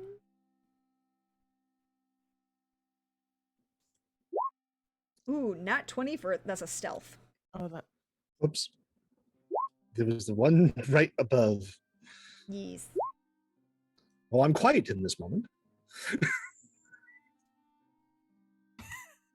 You're very, very quiet. Nobody sees you. I'll take the 23 because you rolled the nat 20 on the other one. But so for all of you, you recognize that kind of you've all traveled generally in this space. You recognize that kind of non-deciduous forest that makes up northern Novigrr, or the border between northern Novigrr and Varun, along the fjord. That kind of mountain range there. At this particular moment, with Javi doesn't recognize.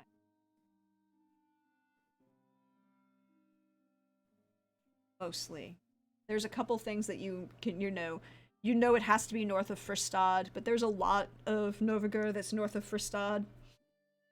Most of Novigrr is north of Fristad. But you know it's going to be in that mountain range to the east that borders Varum. Bandibris and Tibian. You can kind of, as this image pulls back just slightly more, you recognize, well, Tibian, you recognize it from the sea charts more. You can kind of superimpose your own image of this sea travel of this, where the inlets are along the fjord of Novigrr. And you can put it, this mountain area, roughly, perhaps, about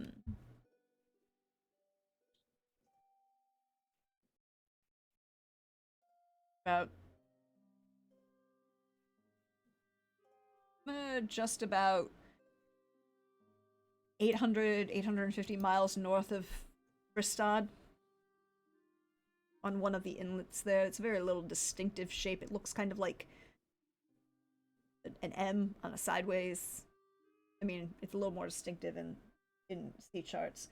Bandibris, you recognize the area less for the sea charts, because I do not believe Bandibris travels by sea quite a bit. But you do recognize just like this one area of the mountain.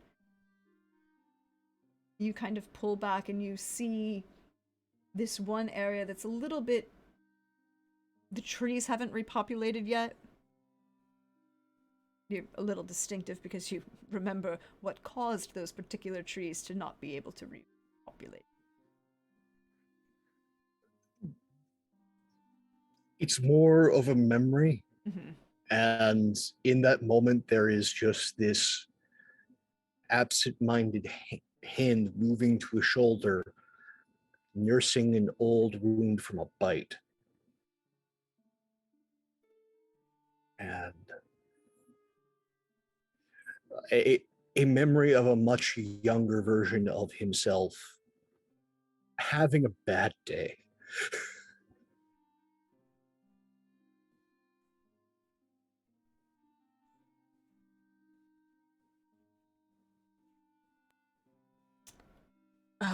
So as Tibian is still there,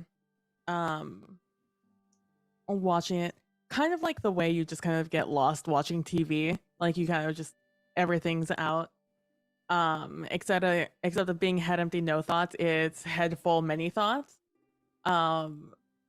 It goes from just like, where is Darius, to where is this, to Novigrr, to like, what are you doing in Novigrr, who has you in Noverger, almost like completely forgetting she has like her hands in the water, actually asking questions. At this point now, she's just like spiraling in thoughts.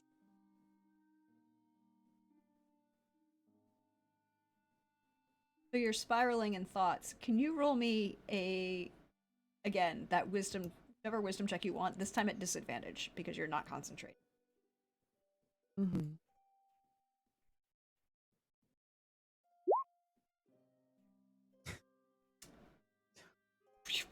28 is the disadvantage instead of the 33, which would have been the advantage.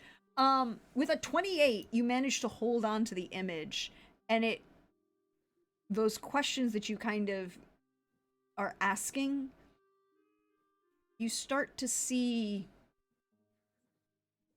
flashes of images. Mm-hmm. But they're very fast and very quick and very rapid, but you're holding onto the image, and then you can refocus back on this location that you've found. But then there's this moment of another flash of an image, and a symbol of a 6-sided star with a bolt of lightning through it.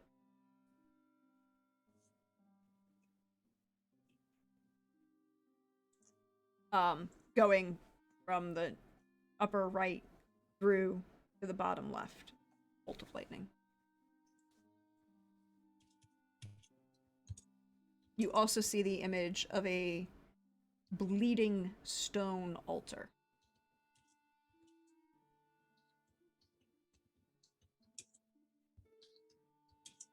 Is that just descriptive, or is that like an actual thing? No, it's like an actual thing. Like Okay. the altar, stone, there, couple nice creepy candles, dripping wax, and then just, blood dripping off of the side of it.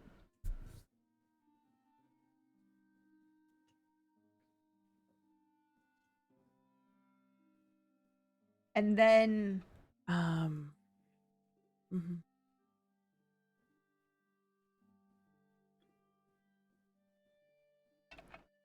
what are the other two of you doing this moment? Silence.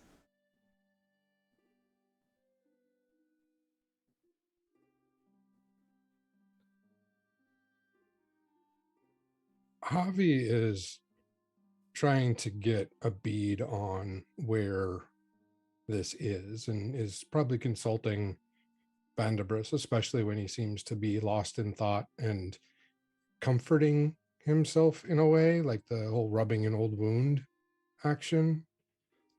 And he'll kind of sidle up and say, "Can you pinpoint that location better?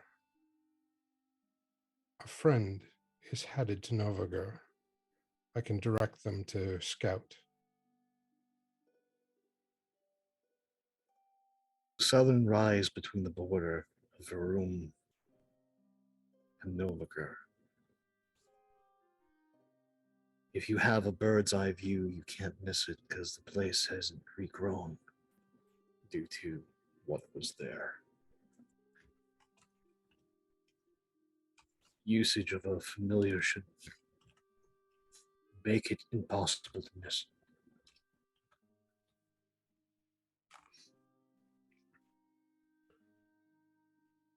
I will send a message to my new friend Ramos, Mm-hmm. alerting him that an druid of repute in Novigrad, Darius, is potentially captured by the Lich. And I need him to scout. And then I'll send a second message with the location. Okay. The location is now marked on your map. You will get a confirmation sending from Aramos twice. Very simple, just understood. Of course. not impolite, but curt. That Hmm. makes sense. Of course. Which seems to fit the personality that I've known. Mm-hmm. So, though very few interactions, it's been consistent. You will not receive word back from him today. Oh no, he's got quite a travel to go, so Yeah. I'm not worried about that. But I will turn to Bandabris and say, one of the friends is on their way. Yeah, he's got to go about 2,500 miles.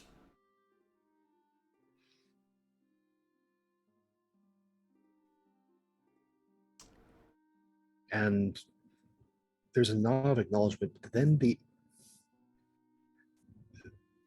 eyes just pan over to Tibian, and Bandabris is having, I would like to say, a Gandalf moment of going, okay, you're using the thing quite well, you're getting the images, but when does this thing start peering into you? You're saying When do I need to pull the halfling back? do you need to pull the halfling back? I mean, it's a very good question. And so as the image, pans out, and I'm assuming it's doing like a showing, it's in the middle of doing all those flashes. Yeah. At this moment, really, only you can distinguish those extra moments of flashes, just because of how it's line of sight, really, from where you are, and going back and forth between those moments of seeing these other images of this bleeding altar and this symbol of a 6-pointed star with a lightning bolt through it, but then back to this location that you're kind of getting more and more detail the longer your hand is in this pool. Feel the cold start to seep up your hand.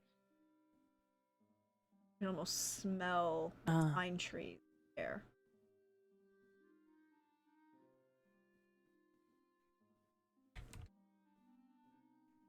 And as I start smelling that, I feel like I probably start getting lulled into the image, into the moment, where I think of Darius, I think of danger, I think of this location, I think of the last time I was close to this area, which was coincidentally with Darius, but also I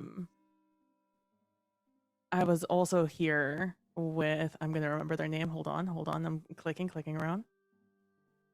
With Sister Nyara, back in the day. It was also in this general location. And well, I haven't really been thinking about Nyara. Someone mentioned Nyara earlier, on the right here, and so I think Darius. I think of Noviger. I think of a room. I think mountains. I think undead. I think Nyara. And just the way that your thoughts train in word association, to Nyara. Where's Nyara? There's Darius. Where's Nyara? Can you roll me a wisdom saving throw? Noviger. And yeah. That's Ooh, insight. I need 15. That's an insight. I need a wisdom saving throw. Sorry. Oh, wisdom. Wisdom saving throw. Oh, you're good. You're good. It's the same thing, though. Well. 15. Tibian, you're asking this question: where is Nyara? Where is Nyara? Where is Nyara? And you felt the cold, felt the wind, smelled it. Vandabris, you and Javi will have a moment to react as Tibian falls into the image. I will sprint over and grab. Um, I need you to make Dex? No, this is a athletics roll. Okay. To pull her, like you can get there in Okay. reaction. That because you already said that you were watching. Mm-hmm. And you are also monk, so speed. Yeah. Uh, and you can do that speed, get there, but now it's the falling into the pool of water. Can you pull them out? Athletics, and it is an opposed athletics check. I'm going to use one of the Kindness of chat. kindness of chat, because athletics is not my greatest skill. Okay. So thank you, chat. I got a 19 now. All thanks to you. Oh, good, you succeeded. Chat is being very kind, and Rafiki just gave a new one, so I'm just gonna leave the count the same. We still have 3. You reach in and pull Tibian back out. As you do so, she's not wet. And the image wavers, and then the minute the last of your physical connection to this pool breaks, Tibian, the image disappears.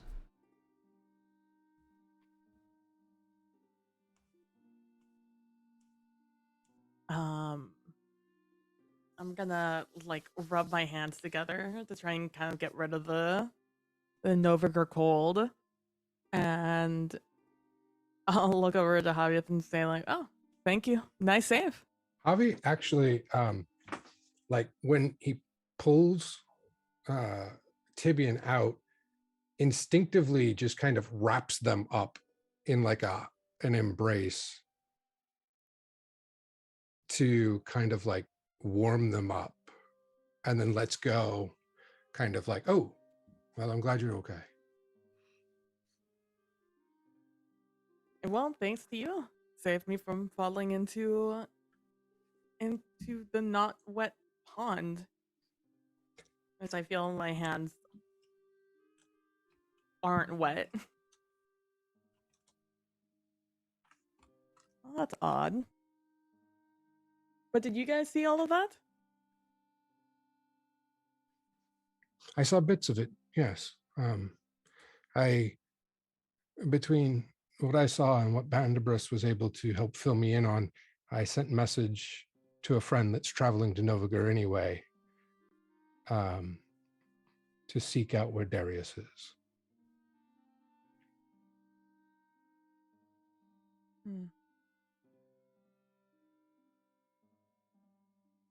Well, I saw some things of interest, but before I get all cozy in here, is this a place we can sit down and get cozy in, or We're not stay here long. Places like this, would they get used? If one can find it.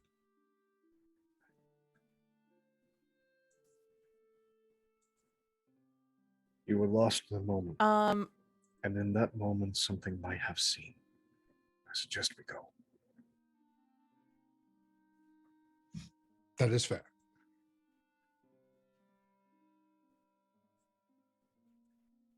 I'm going to try and recall the times from my old adventuring party, from the conversations I used to have with Dial about the relationship one should have with nature, and more of the special locations as her as a druid that she'd been in, that she'd told me about back in her days in Godelda. And I'm going to try and recall of anything that she would have told me of just like, you know, the land gave me something, I would like to give it back something. What would be the sort of thing I would give it back? A place of nature like this. So go ahead and roll a nature, to see what you remember. 19. Very good roll. 19. With a 19, it's something like this is you would give something in thanks, but not effusive, right? Also something natural. Not blood, because evil creepy gods do that. If this was one of the if this was a different rite that was involving like killing and hunting of an animal, then you would perhaps offer a piece of the animal that you would hunted, but not like just bloodletting for the sake of bloodletting. Pouring out a libation is always considered a good thing.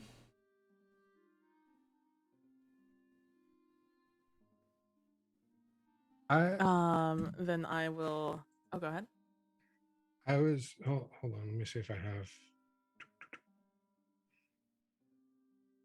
I do. Never mind.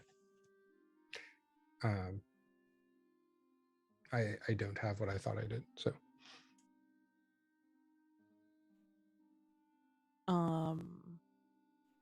I will dig around my pack, and I will take out my I keep wanting to call it a flask. It's not a flask. A what do you Wineskin? what do you call Wineskin? like those? Water skin? Yeah, well, that was that one. There you Canteen? go. Exactly. A wineskin. And I will open it and I will smell it. And it'll just be a one of the, I can't remember what Ganor said it was, but one of the like her specialties from the bar is what it's filled with at the moment. It's an apple brandy. Yeah, and so I will look into space and I'll, I'll say I don't have much, but thank you for the information you have shared with me. And I will spread. I should probably do it on camera. I will do just a sprinkling of the apple brandy on a location of the grass. Probably don't want to touch the water, so we're in the moss, grass. Yeah. Yeah, the moss. Sorry. Just roll me a straight d20. Okay. Oh, that was an E, not an R. Thank you. Yeah, you win some, you lose some. And with that, I'll turn around to my friend, put back my wineskin, and be like, "All right, let us go." And I will share what I saw.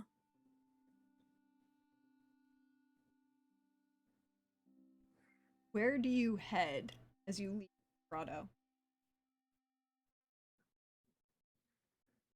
With speed, I will conjure the horses again. Mm-hmm. And ride with haste back to the estate. Because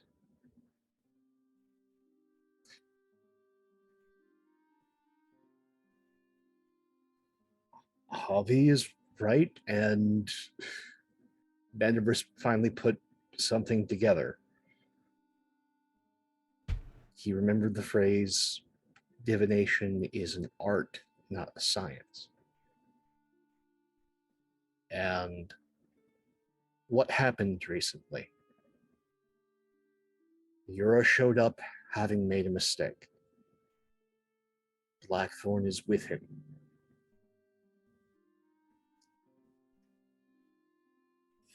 This is a moment where Bendiverse goes, okay, I can't do any of what I want to do on my lonesome. Got the message, Divines. I got it. this is a time where we ask for help and use all the help we can if we are going to save Darius.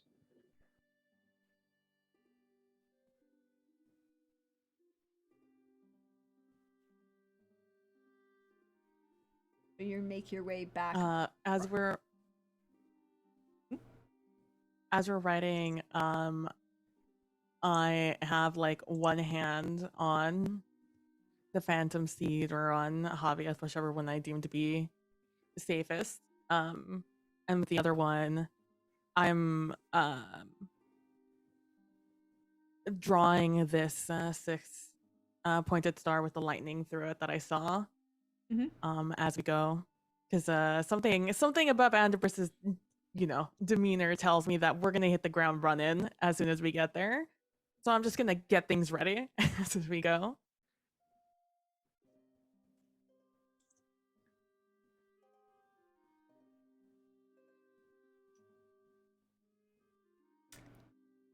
So you make your way back to town, the estate. Theo has recast Magnificent Mansion by this point, and is basically decided that conversations should be occurring in the mansion, just for protective purposes. Also margaritas. Yes. Also, your phone Zoom instance turned off. Of course it did. It just keeps doing that.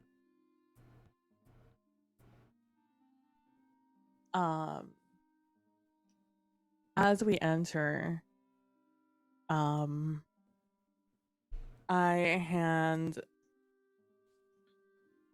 Javier, because here's our history buff, the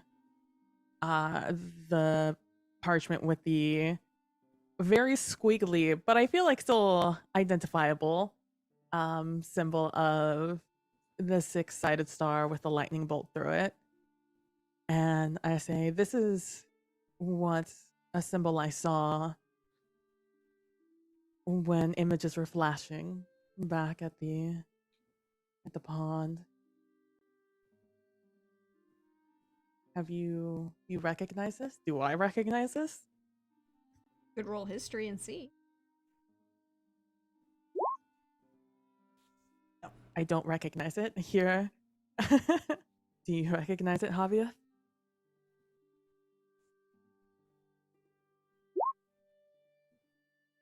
It seems similar in like proportion to the seven-sided star, but it's not the same, and it doesn't ring any immediate bells.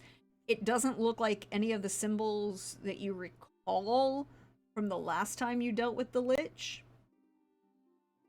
If you don't mind, I'll hold on to this, for I have another friend arriving soon who is much wiser than I and could shed some light on it. Speaking of Orazio. Absolutely. Mm-hmm.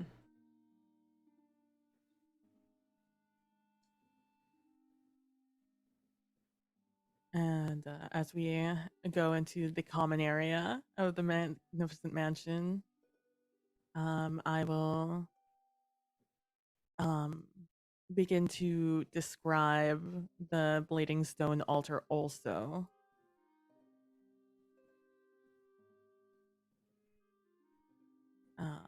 Because you guys also saw everything else.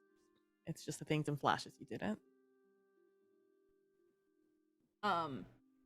The description of the altar, both of you kind of recognize, because, Yeah.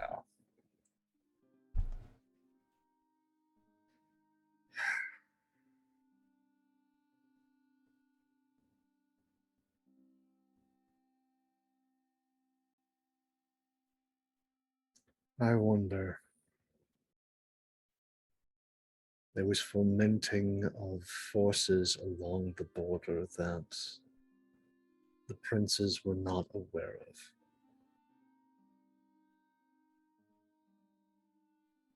Either one of the generals was acting on information that he refused to give to others.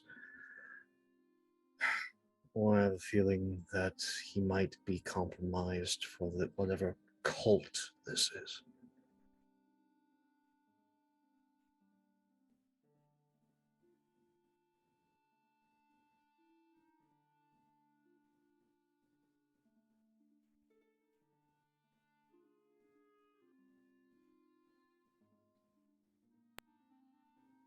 Muted, friend.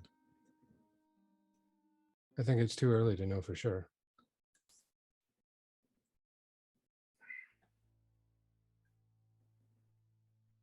I mean, either way, he doesn't seem to be in the best shape at the moment.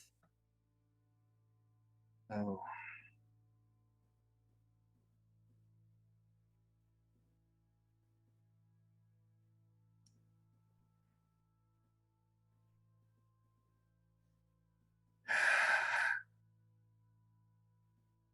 Keep getting very bad ideas. I mean, Darius is already pissed off this Fae. mm-hmm. What happens if we aim this Fae at the Lich problem?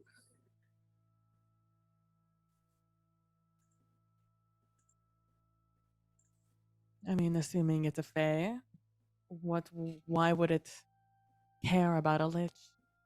All I know about fae It is doesn't that care they... about Lich, it cares about Darius. And something is interfering with it having play on Darius.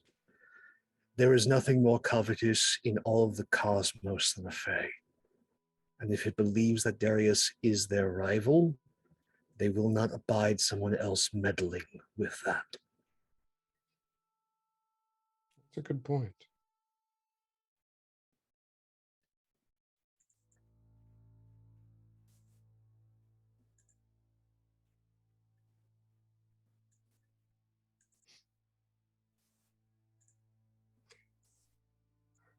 Why do we assume it's a lich? Alter, Yeah. history. Both of us at different points were sent there to hunt a lich.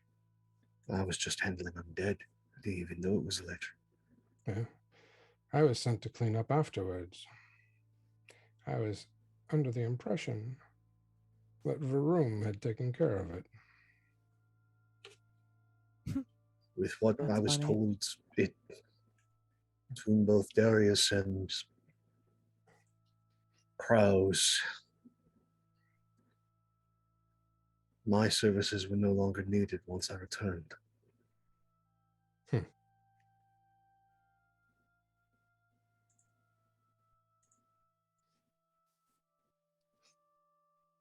Do you think that has anything to do with the infection spreading on Darius? If he was meddling with a lich and it obviously was not permanently put down, as much as a Fae covets, a lich is a spiteful being. By its very nature, it spits in the eyes of the gods of the cycle and prolongs its life by sacrificing others in its place. Slow, painful vengeance is an art they perfect over time.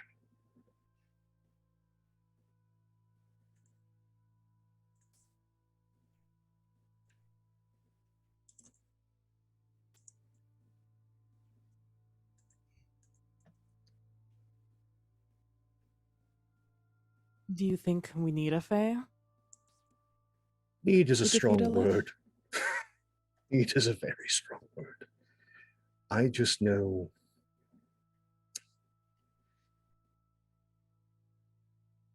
aside from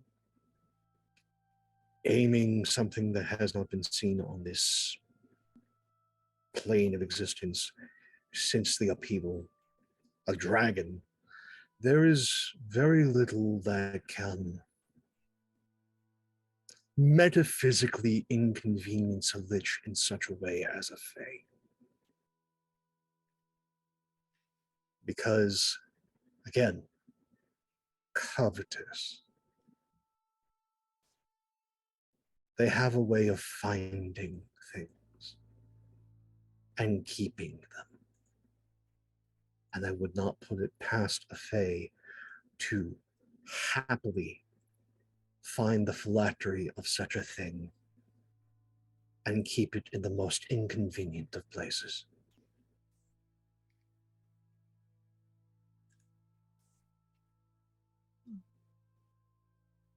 For their own amusement and to assert their authority as the power of the cosmos.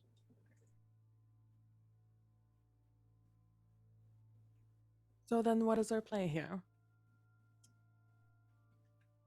Wait for Theo to be done with her margarita bender.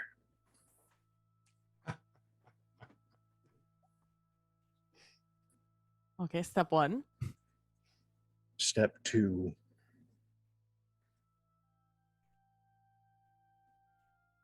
have Theo write a proper invite for this Fae to her wedding. And then give the Fae a essentially wedding registry of associated gifts that are wanted.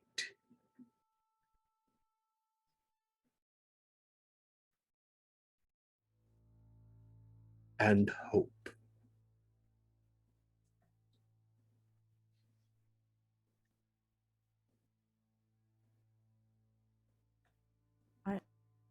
I am wildly uncomfortable with not dealing with the situation personally. But if you think that's the best way to save Darius, There is an old elven phrase, trust but verify. We put the plan in place, but we still go. We just make sure that we're outside of baleful polymorph distance.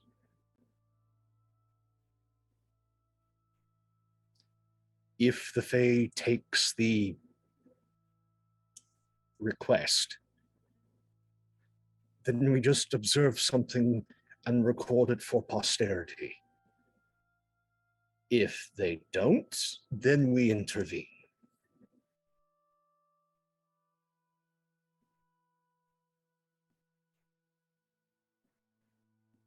okay, well, that's the best case scenario. What's the worst case scenario?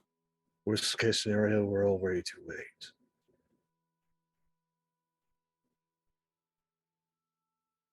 Darius is too far gone and there is no saving him.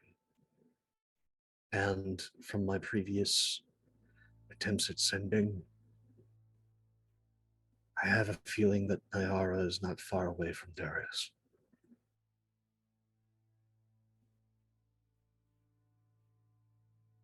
That was the impression I got. That's the mean, worst case scenario. Okay, then the step up above worst case scenario that deals with the Fae and the Lich and our friends being dead. What is the worst case scenario if the Fae does not? If the Fae does not, we gather every bit of help we can. Because a Lich does not work alone. They need worshippers, aides, apprentices. They draw power to themselves with the promise, true or false, of aiding others to a similar ascension. They have plenty of bodies and dark magic to throw in our path. And we will need every good sword arm, every ounce of magic and grace in order to get them free, let alone finally put this evil down.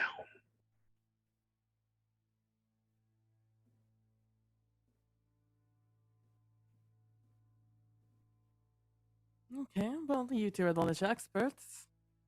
What is the best way to fight a Lich? Get it to overplay its hand. It is a proud creature. They love to be in a point of power and let you know just how smart they are.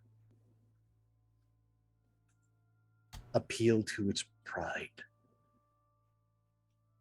Look to have overplayed your own hand and be at its mercy. And when it is gloating, strike it down.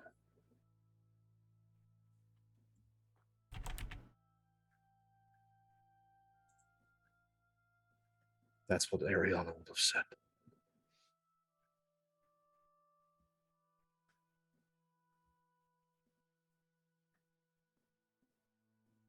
And look over at Javier.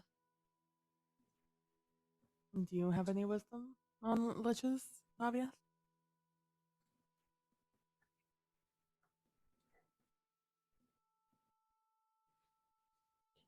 Witches are born of twisted magics. They fall when you untangle those magics and set right the natural order of things. But most importantly, their soul cage that binds them to this plane of existence and keeps them from moving on must be located and destroyed.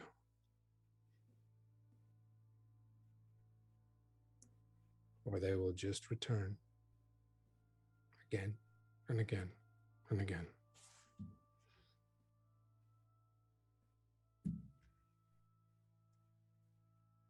Okay. So we know generally. Do we think that the Lich will be where? In the location that we saw? Or elsewhere? The Yes. altar's there. They may be there from time to time, but I doubt that's where they dwell. It is where they call their servants to. Most certainly. And given the amount of time that has already passed. Wait. Bone claws. Mm-hmm. We faced bone claws. Of course. Those are failed liches.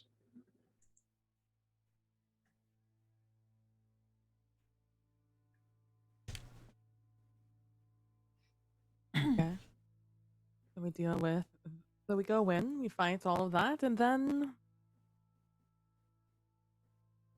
we had a hard time using scrying magic and things like that on Darius.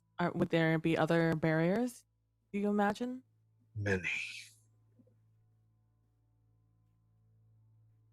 There will be guardians aplenty, of varying strength. Let alone symbol magic. The etching of runes is vital to the creation of the cage. And symbol magics are some of the oldest and most potent forms of magic that exist. They're expensive, time-consuming, but he has had time. And they can bend the will or break the mind.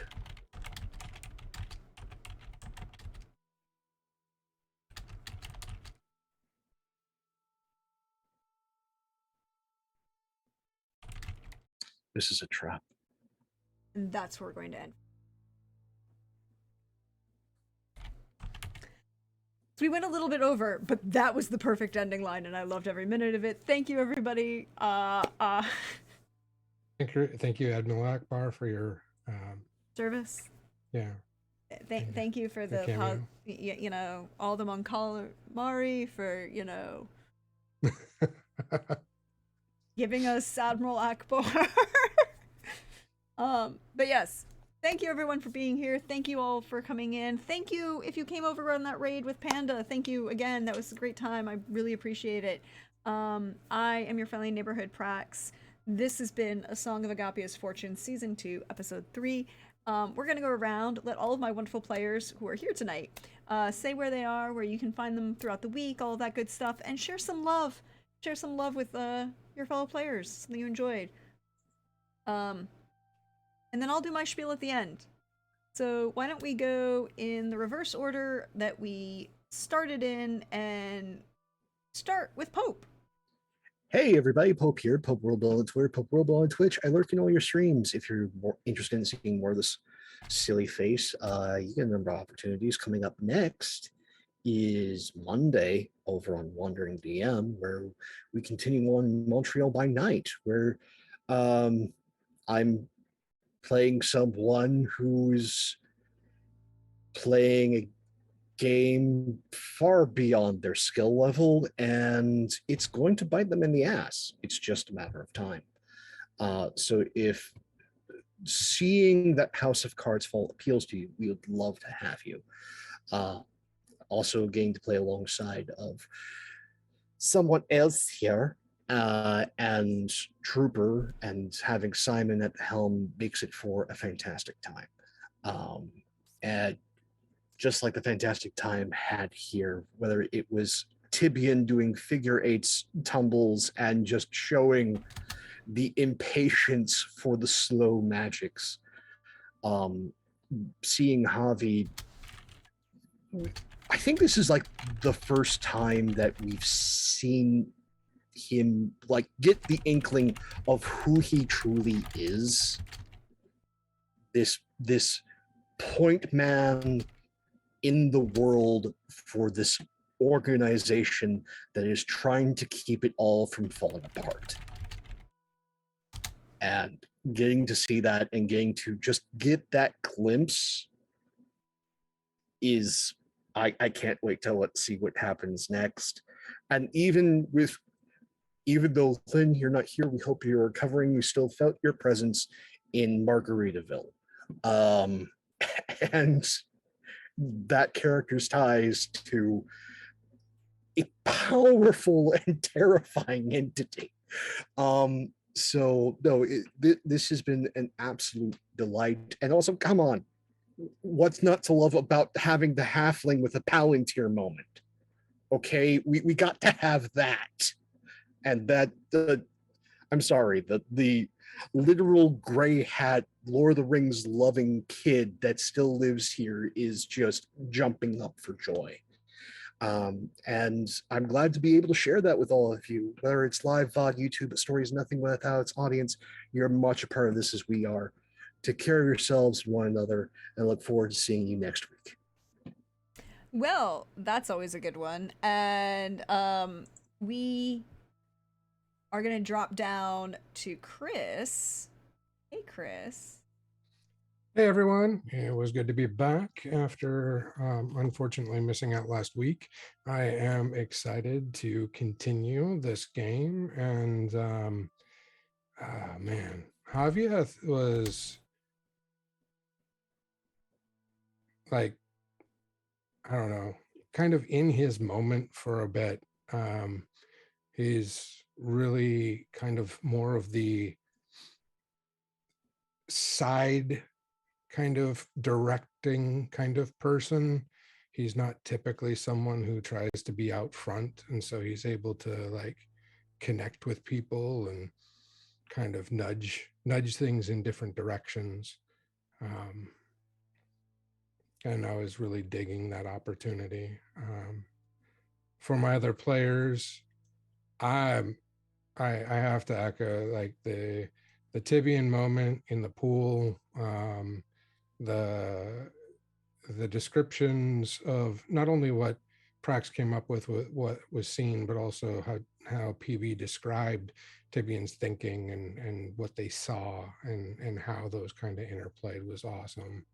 It was also very telling to see the sheepishness of Bandabris around Blackthorn, and it was interesting to see that that side of a character that we're used to seeing be a little bit more brash and confident in their actions. Well-rounded. You can find me on Twitter at Chris Geary. You can find me here on Saturdays. And coming up this month, I don't know quite yet when, I will be part of a new stream that starts over on the Other Doc channel. More details to come.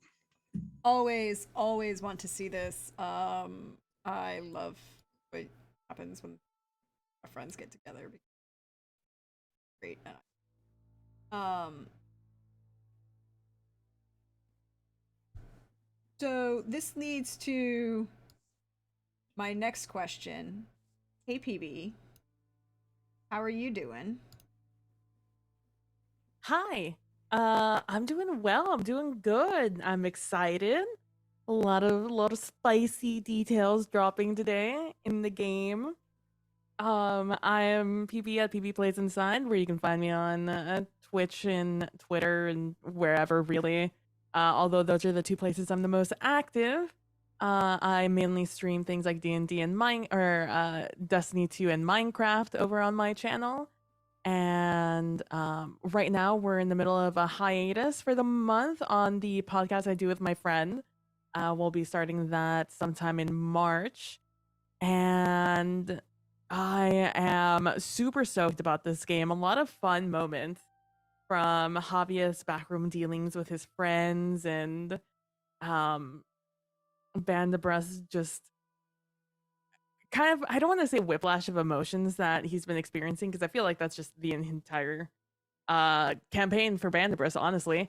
But this like shift from being like very intensely serious about how what he is doing and like being in the moment, while I'm just like hopping around him, and to going from I guess almost not knowing how to feel in the moment, given all the information that he's been just like bombarded with about his friends.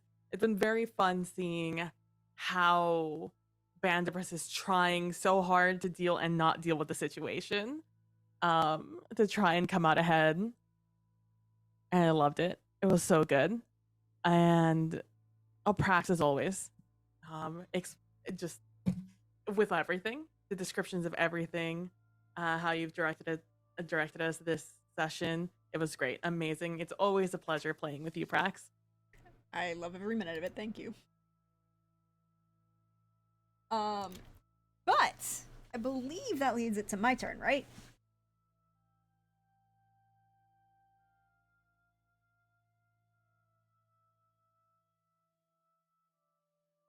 Sorry, I have to. As for me, hey everybody, you know me. I'm at Deirdre Donlin on Twitter, or Praxagorth as me Euphoria. You see me around here on Twitch, your friendly neighborhood Prax. You can find me, first of all, back here tomorrow, 8 p.m. Eastern, for episode 3 of season 5, our final season of Witcher Road's Home. There's a siege. There's the wild hunt. There are players with sepsis. There are complications. Yeah. It's a thing. Hopefully they survive. And well, they're being treated, so hopefully they can do just be survived. And then, like Pope said on Monday over on Wandering DM, I get to play the wonderful Flory Winters. Hashtag not the Ravnos' fault. Why does it keep dropping? There we go. Hashtag not the Ravnos' fault. And this is why it doesn't matter that she sent a bunch of vampires to her friend across international borders. They were mostly in Torpor. It's fine. Not a problem. But other than that, you can check my Twitter because I post where I'm going to be and the fun, wonderful, fabulous folks like these fine people that I get to play with. You want to support the channel? Well, there's a bunch of ways you can do that. I has a Ko-Fi. We use that. I use that to invest back into the channel through hardware and getting art for these wonderful characters, which is happening. It will be happening shortly. We also have a merch, which you can actually just popped up right now in Nightbot. Thank you, Nightbot, for being on time. Merch link, which supports the channel as well. It's actually really nice. I really like a bunch of them. And then we also have you want to check out you missed anything? You want to check it out? You came in with that raid from Panda. You want to see the rest of this season 1 or check out any of Witcher? There's a YouTube for that, and they are all nice and neat and organized in playlists to make your life better. And they are currently up to date, so feeling very good. And earlier today, if you missed out, I did a cooking stream with my mom. We did some jambalaya and some bread pudding. Fun times were had by all. Good food was had by us. Sorry I couldn't share through the internet. But you can check the VOD out over here on Twitch, or it'll go up on YouTube in probably tomorrow. But other than that, all the fun things, we will be sending some love out into the universe. Let us raid. Oh, Cybernation Uncensored, they are up and playing some Fallout. We'll go ahead and go raid over there, send them some love and joy. Till next time, everybody.